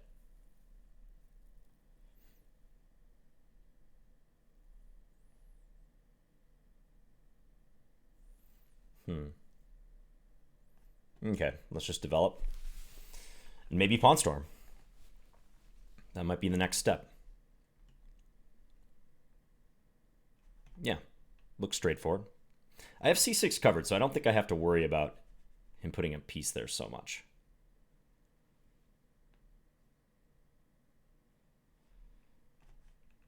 Just push. Place h4.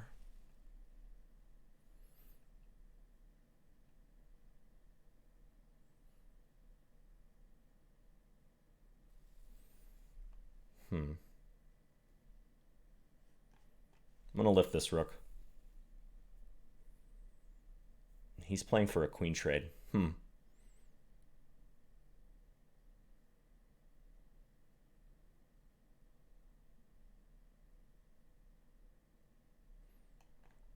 Normally I do not go for, normally I do go for queen trades, but I'm gonna make an exception in this case and try to play for an attack.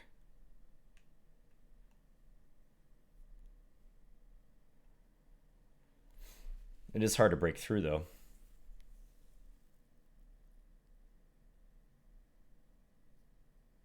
Okay, let's do this. Hopefully I can get in c5.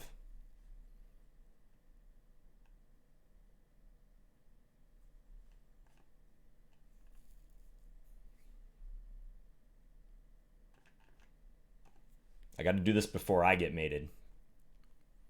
So he wants to move this bishop and go here. Ooh, he's playing directly for it too. Interesting.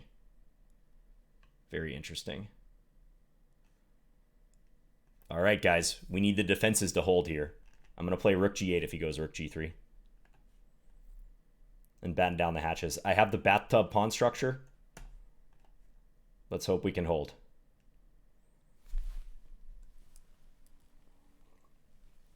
It looks solid. He needs a pawn break, but I don't think he'll be able to get it so easily.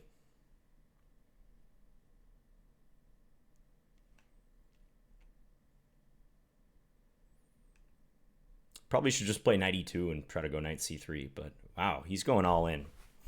Interesting. Well, I gotta take this. 100%. And if he goes here,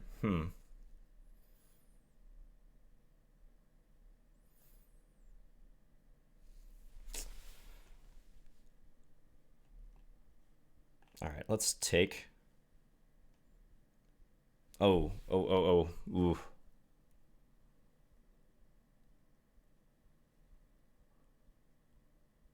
All right, I kind of misjudged that. I forgot he has queen takes f6. I did not see that as a threat. I can play rook g7, but I'm very close to losing here. He can take and then check bishop h7. Oh, that's mate. I didn't see that was checkmate. That's a nice mate. Ooh, that was a tricky little tactical sequence there. f6. How do I defend this? I didn't want to play g5 because I really feared this. I did not like the look of that at all. That was nasty. I agree, nasty attack. Bathtub had a leak, yes. I mean, I can play this move too. I can play pawn takes on f5 and have my rook help defend laterally. But I didn't like that. In hindsight, maybe I should have gone for it, though. Even this position is still pretty complicated. I can't take e5 because he takes d7, although I am on b2.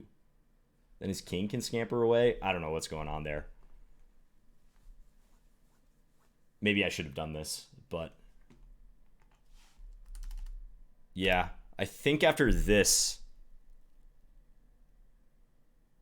if rook g5, he takes on f6. I'm probably going to get mated there. I can take on g3, maybe? Am I getting mated somehow on this line, too? Maybe not yet.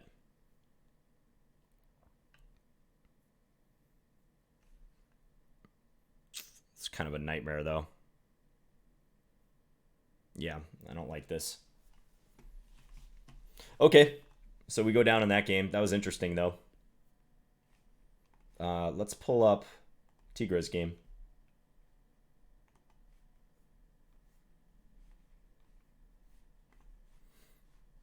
I was trying to pull up Tigra's game.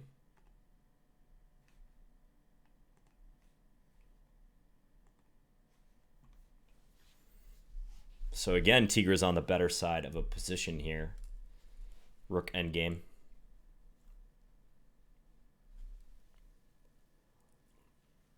And bishop h7 wasn't mate.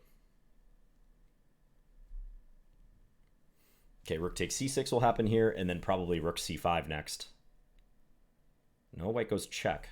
I would think he'd want to play rook c5 and try to go after that pawn.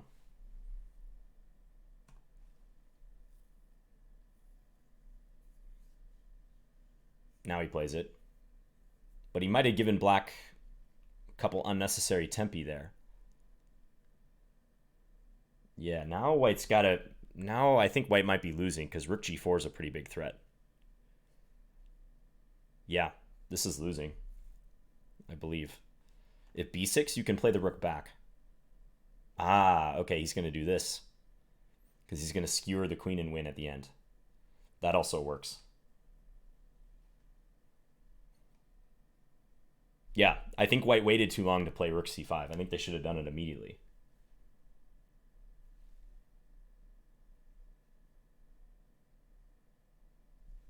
Yeah, now the king is going to hide behind here. White runs out of checks, I think. Wait, what's going on?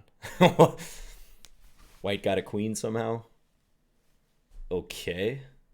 Rook a4 is checkmate. No, Tigra got there in the end. Tigra's on 8 out of 8.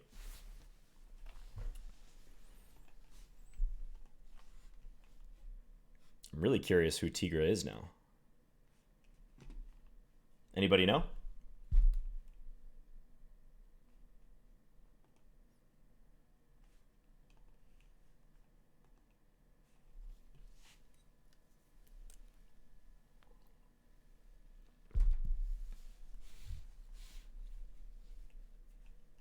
Three games remaining. Don Cappuccino trying to win with the two rooks here. But looks tough. Black's queen is pretty active. Definitely a much easier position to play as white, though.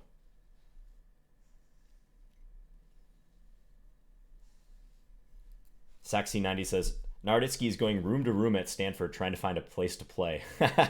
Is he getting kicked out? Or is he having internet issues? Probably getting kicked out from room to room, I bet.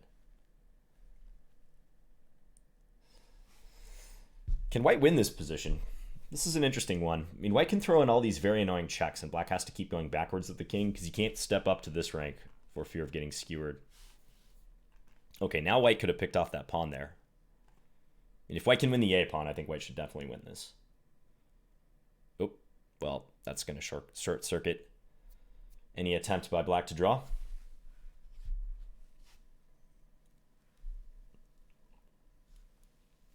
All right, so this game's going to be over. And that's the last game of the round. All right, 2 rounds remaining, guys. forgot how many points I have. 4.5, maybe? Do I have 4.5 out of 8? Yes.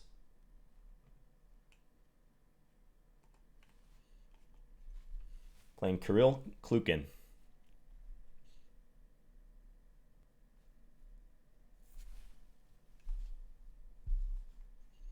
Let's try to get a victory here with the white pieces.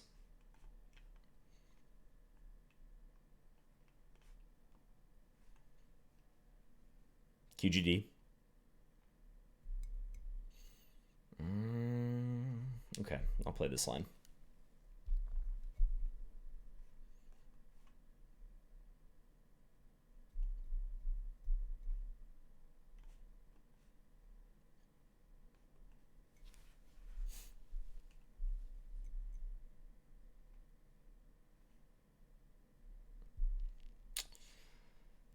How do I want to play this?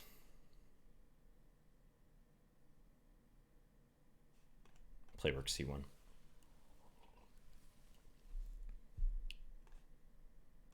I had this against, who was it? Nikola Mitkov, I think, in a hilarious Blitz game that's on my channel where he ended up blundering into checkmate in a completely winning position.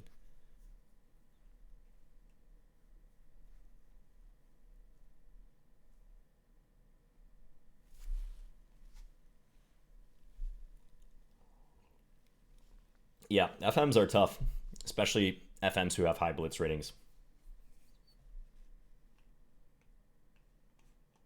Is he going to play E5? I think he might. He does. Okay, let's play D5.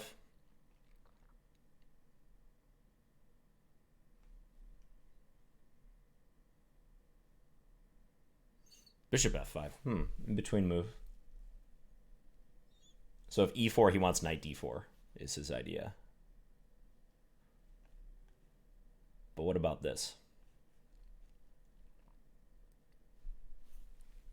So now this seems problematic for him. Because if the knight moves, I win his bishop. Okay. So I might win E5. He might have a way somehow tactically to win it back, like with, let's say, knight E7, queen takes, bishop E4 at the end. But that doesn't seem quite right for him, so I don't think he would like to do that.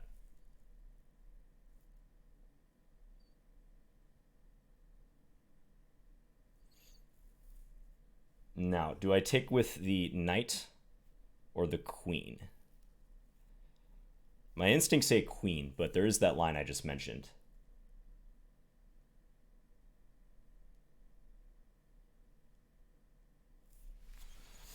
I'm going to take with the queen. I'm going to trust my instincts here. So after the trade, which I assume he will make, he can play rook d8 or bishop e4. But I have some ideas, like I can try to play... Okay, he surprises me. He doesn't go for the pawn. But that just loses this knight, right? Or does he get queen takes g2 and then some sort of compensation? I also have knight h4 here.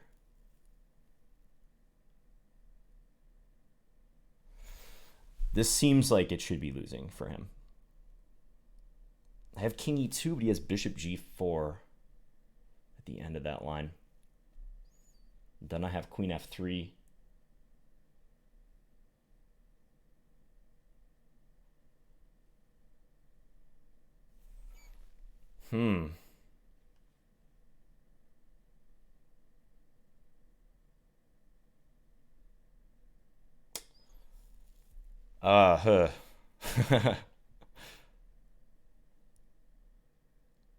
I want to refute his play, but I don't know. All right, I'm just going to castle. I'm up a solid pawn here. I don't think I should really risk it. Because I can take this guy now, too. He does have bishop e4.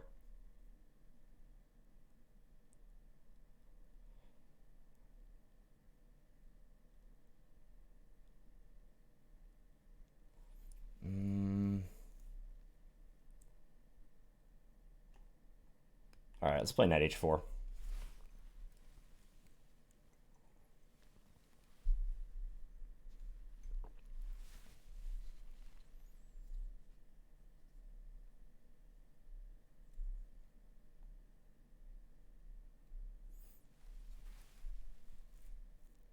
Yeah, I actually should have taken on c7, I think, and then played knight h4 on bishop e4. I think that would have been better. So now he has queen d6. I'm still in a much better position, but...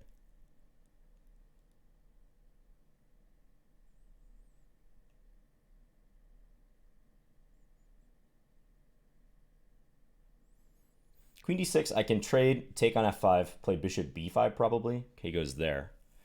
Interesting.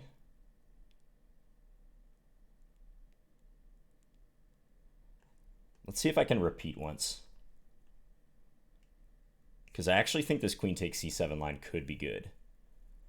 So I take c7, he plays bishop e4, then I play knight h4.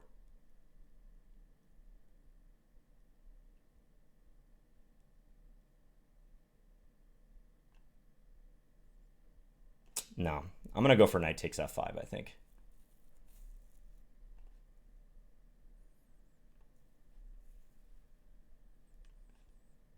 I don't think he has enough threats here. So I have queen f4 or queen g3, depending where his knight goes.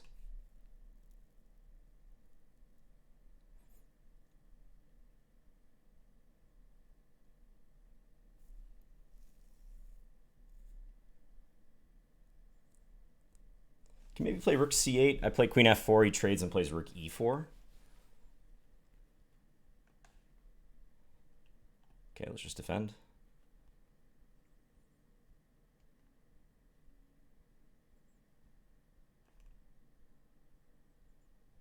Let's play this guy back.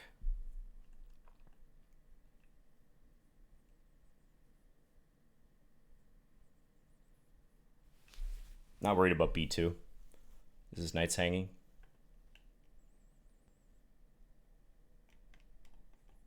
Let's defend that now.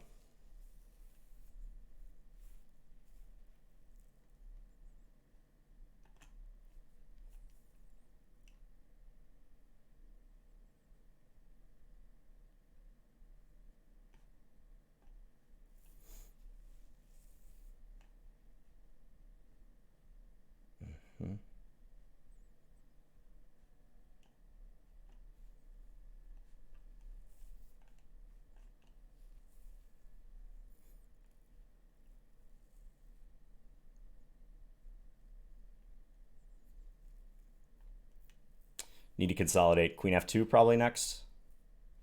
I think would be a good move. I want to push e4. Then hopefully d5 after that. e5, d6, moves like that.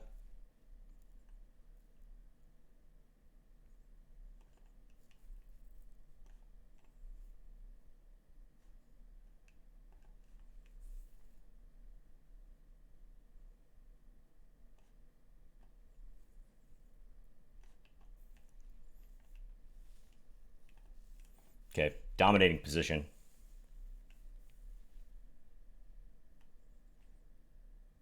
But not yet over.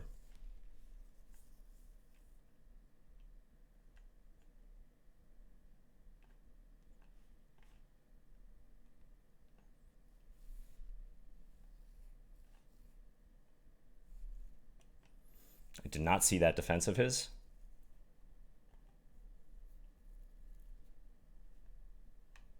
The rook e6 move.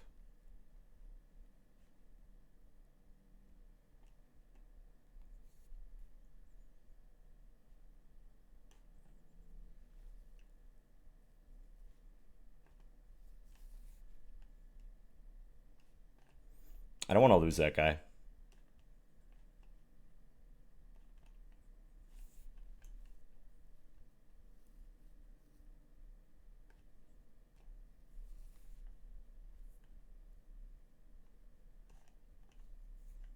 Just trying to consolidate here in time pressure.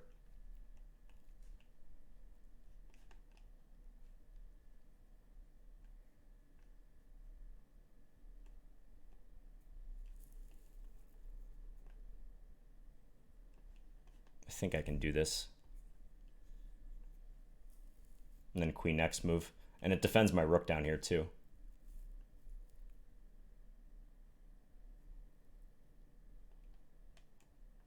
Let's just take that. I'm not going to risk it.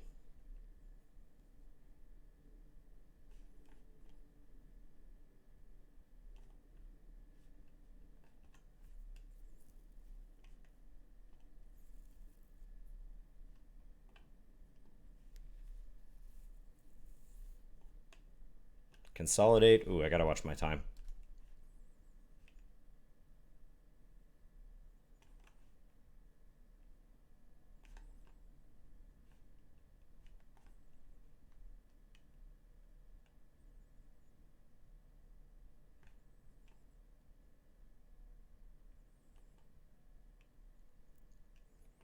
Okay, I think finally I'm going to win this. At long last.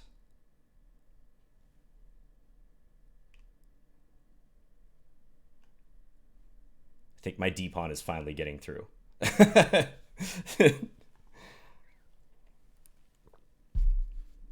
Yeah, sorry for the heart attack, near heart attack in that game. I had an absolutely dominating position, and then I had 20 seconds left. These are the situations I really beat myself up on. I'm a perfectionist by nature, so when he plays queen g6, daring me to play queen takes e7, I couldn't resist sitting there and calculating it for over a minute, which is pretty ridiculous in a 3+0 game. But yeah, I was seeing crazy lines like takes, take here, attacking this and this, and now I have this move, but he's going to play bishop g4, and my only way to defend the knight is queen e4.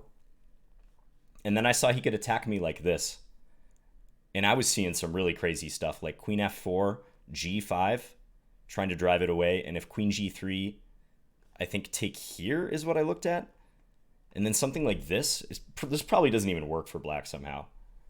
But I saw some line like that, and at that point I decided to abandon the line.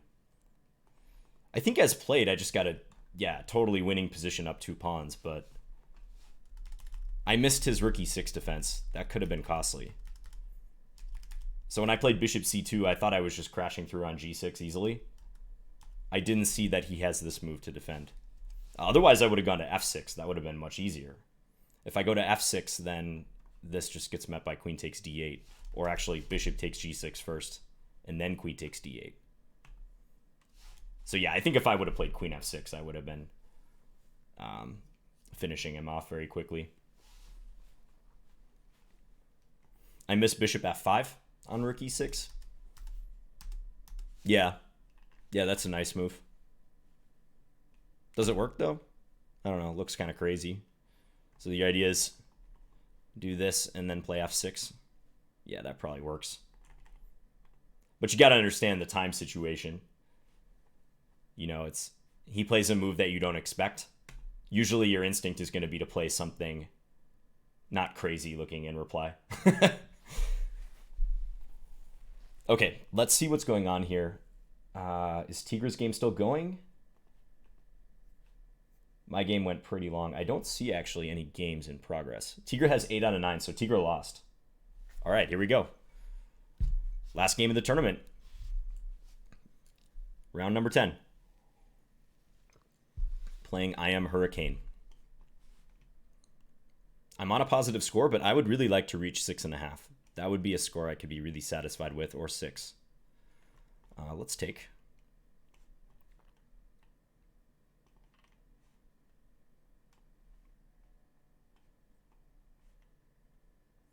Okay, he's going to play this variation. Interesting. Okay, I'll do this. This is another line I got to brush up on my theory. Thanks, guys. Appreciate the support. Appreciate all the support today. It's been a fun one.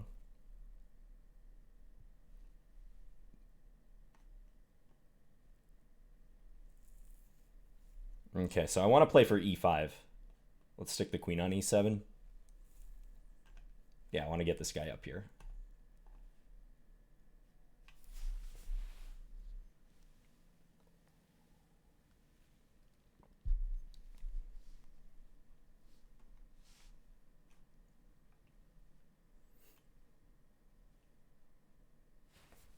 Plays f4. Ambitious move. So he's trying to stop e5 very clearly. Knight e4 would be nice if it worked tactically. I don't think it does. I could play for c5.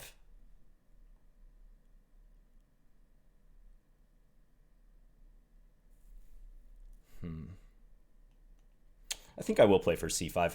If f5, I can take and then play bishop h5 at the end, so I don't think I have to worry about that. But I need some counterplay against his strong center.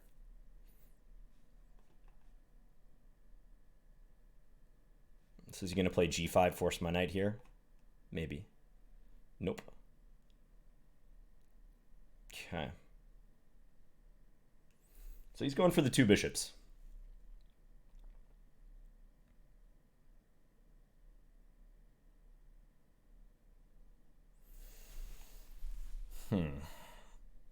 All right, let's take.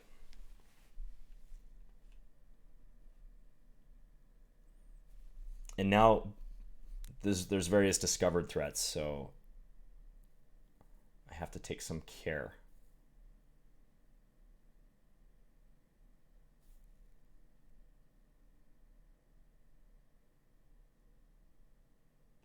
Okay, let's put this here. If g5, I'll play knight d5. So I'm fighting with two knights against two bishops. That's usually tough, but I have some pawn breaks. I'm a bit better developed. So I hope I can use that to my advantage.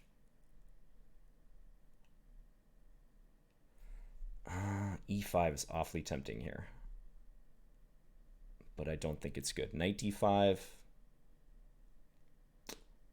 Let's play the knight over. I don't know. I want to go e5 though. Break this open. Break it open for the knight pair. So he steps back, okay. He's going to play f5 if I go there.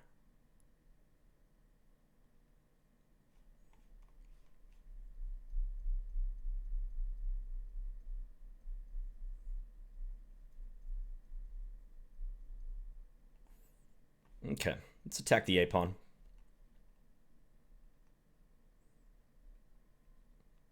And I might play knight d5 as a sack. So if he plays a5, knight d5, I lose a pawn, but I think I get a tremendous amount of activity out of that.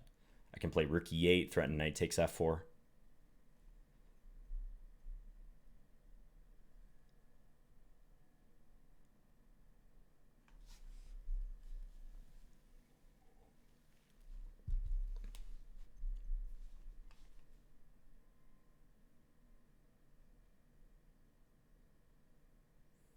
Yeah, a bit of a dilemma for him. I mean, a5 is by far the most natural move here, but it invites the knight in. So now queen c3 is an option. And try to take the pawn on b4 maybe? I think I'm going to come here anyways. Why not?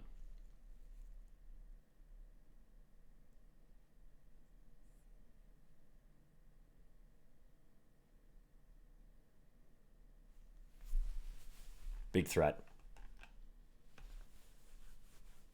Also threatening here.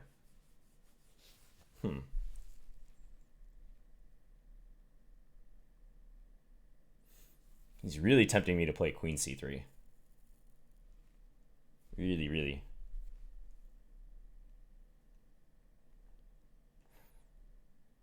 All right, I'm going to do it. So he'll play rook b1. Now knight takes f4 is awfully...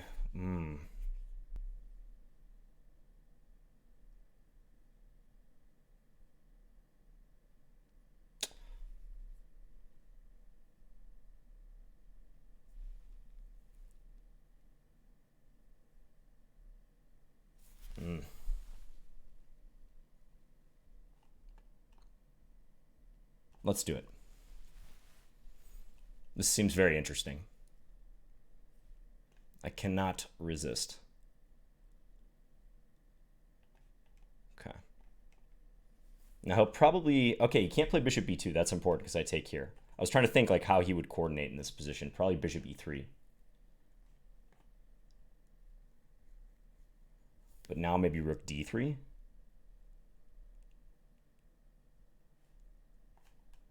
play rook d3. I gotta watch my time. As usual.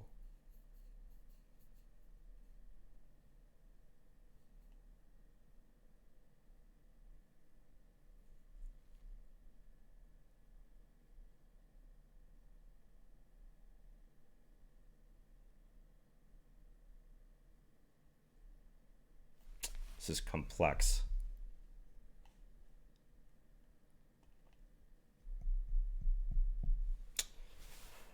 Looking for rook d2.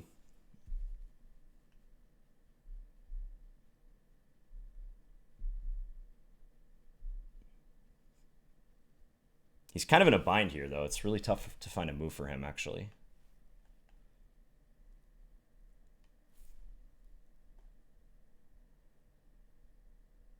I think this just wins.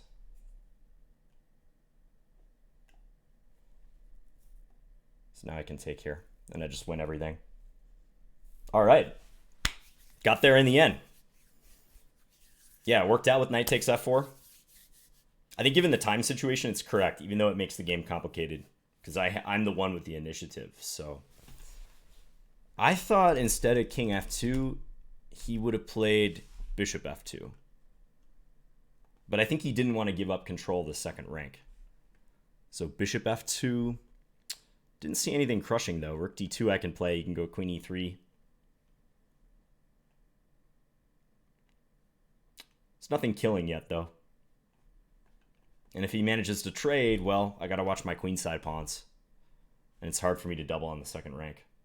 So, yeah, very happy with that one. How it turned out in the end. I think after rook d8, king f2, rook d8, he's losing. I don't see a good move for him here, because this is such a strong threat, and he can't use his rook to help defend. I mean, I guess he could try this move, right? Rook b2 is maybe his only attempt. Ah, no, but then I take here. That fails to a new tactic. Remove the defender. Queen's overloaded. Interesting game. Okay, let's try to take a peek at the final game if we can. Is it over? Tigra got to 9 out of 10. So Alexander Moscalenko, he's on 8.5 out of 10. Those guys might have drawn. Looks like Corchmer is the only one who can catch, but he's also on 8 out of 10. Yeah, actually, I think all the games are pretty much over. No one else can catch Tigra, who's going to take the tournament. Yes, this was the last round, Wandering Winder. Thanks, Mark. So yeah, thank you guys for watching. Scored 6.5 out of 10. We'll wait a minute here for the final standings.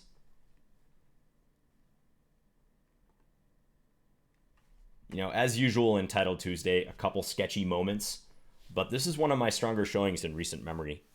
I want to say I got 6.5 in a Titled Tuesday a few months ago, maybe. But I know my last Titled Tuesday did not go well at all. I think I scored something like 4.5. It was really bad. So I'm happy with this performance. I wish I could have that game against Shugirov back. That was the one game where I really beat myself. Got into a winning position and just played way too slow and hesitantly. And flagged. Okay, now all white has to do is trade and draw the pawn endgame. But yeah, neither of these guys is going to get into the top standings.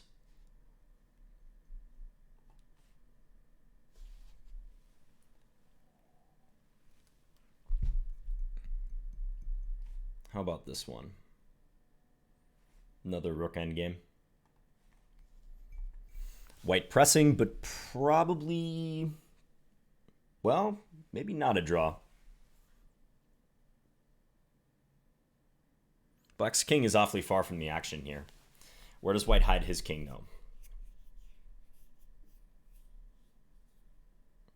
though? Okay, now I think it's a draw. Black's king is getting in. Rook e7. I guess white's going to go rook b7, but that probably doesn't help much. Rook a6. Centralize the king here. King e5. And push the pawn. a7. Okay, after a7, black does have to sacrifice immediately. And now what? King d4 probably? I think king d4 is the most... Ooh, he's going to do directly this move. And white's going to use a tactic, but now king d4. Don't fall for rook e8 check if you queen. Yeah, draw.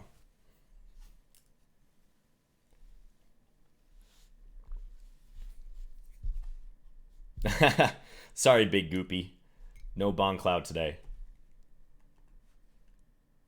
Again, apologies to Anarchy Chess.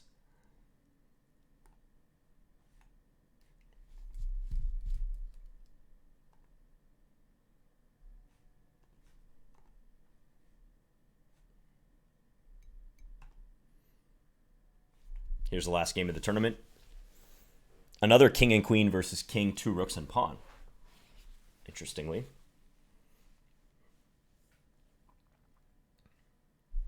So black desperately trying to hold this. Black does have significantly more time. But, okay, white could mess this up. Don't step to g4 here and get mated with queen f5. This queen is pretty close. I think I would have checked on f2 there, because then he can't block with the rook because the queen takes h4.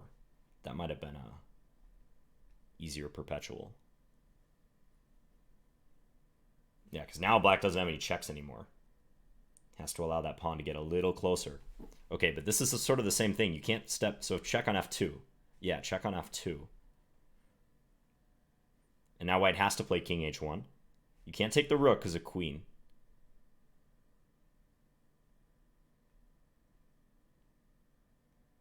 King h2, out of checks. Ooh, okay. And no chance of a stalemate for black with the king in the center. Yeah, black loses. Once white queens, I don't think there's any chance of a stalemate. Okay, plays this move, but that's not gonna do the trick. So, tournament over, waiting on the final standings. Tigra, congratulations to Grandmaster Tigra, 9 out of 10. Alexander Moscalenko is second, 8.5 out of 10. Vasily Corchmer, 8 out of 10. Yeah, I mentioned both these guys are Title Tuesday regulars, very strong. I scored 6.5 out of 10, 29th place. 121 players in this October 2018 Title Tuesday. So thanks everyone for watching. I will post this on YouTube immediately, so if you missed it, no big deal. You can watch it either on Twitch or on YouTube. And I'll be back again soon, guys. I'll probably be streaming for sure on Friday if you follow me on Twitch. If not, maybe on Wednesday. Wednesday, I'm not so sure. Wednesday is tomorrow, so I might be doing the Arena Kings tomorrow, but Friday I have it blocked off on my schedule for sure. So appreciate the support, everyone, and enjoy your day. Bye, guys.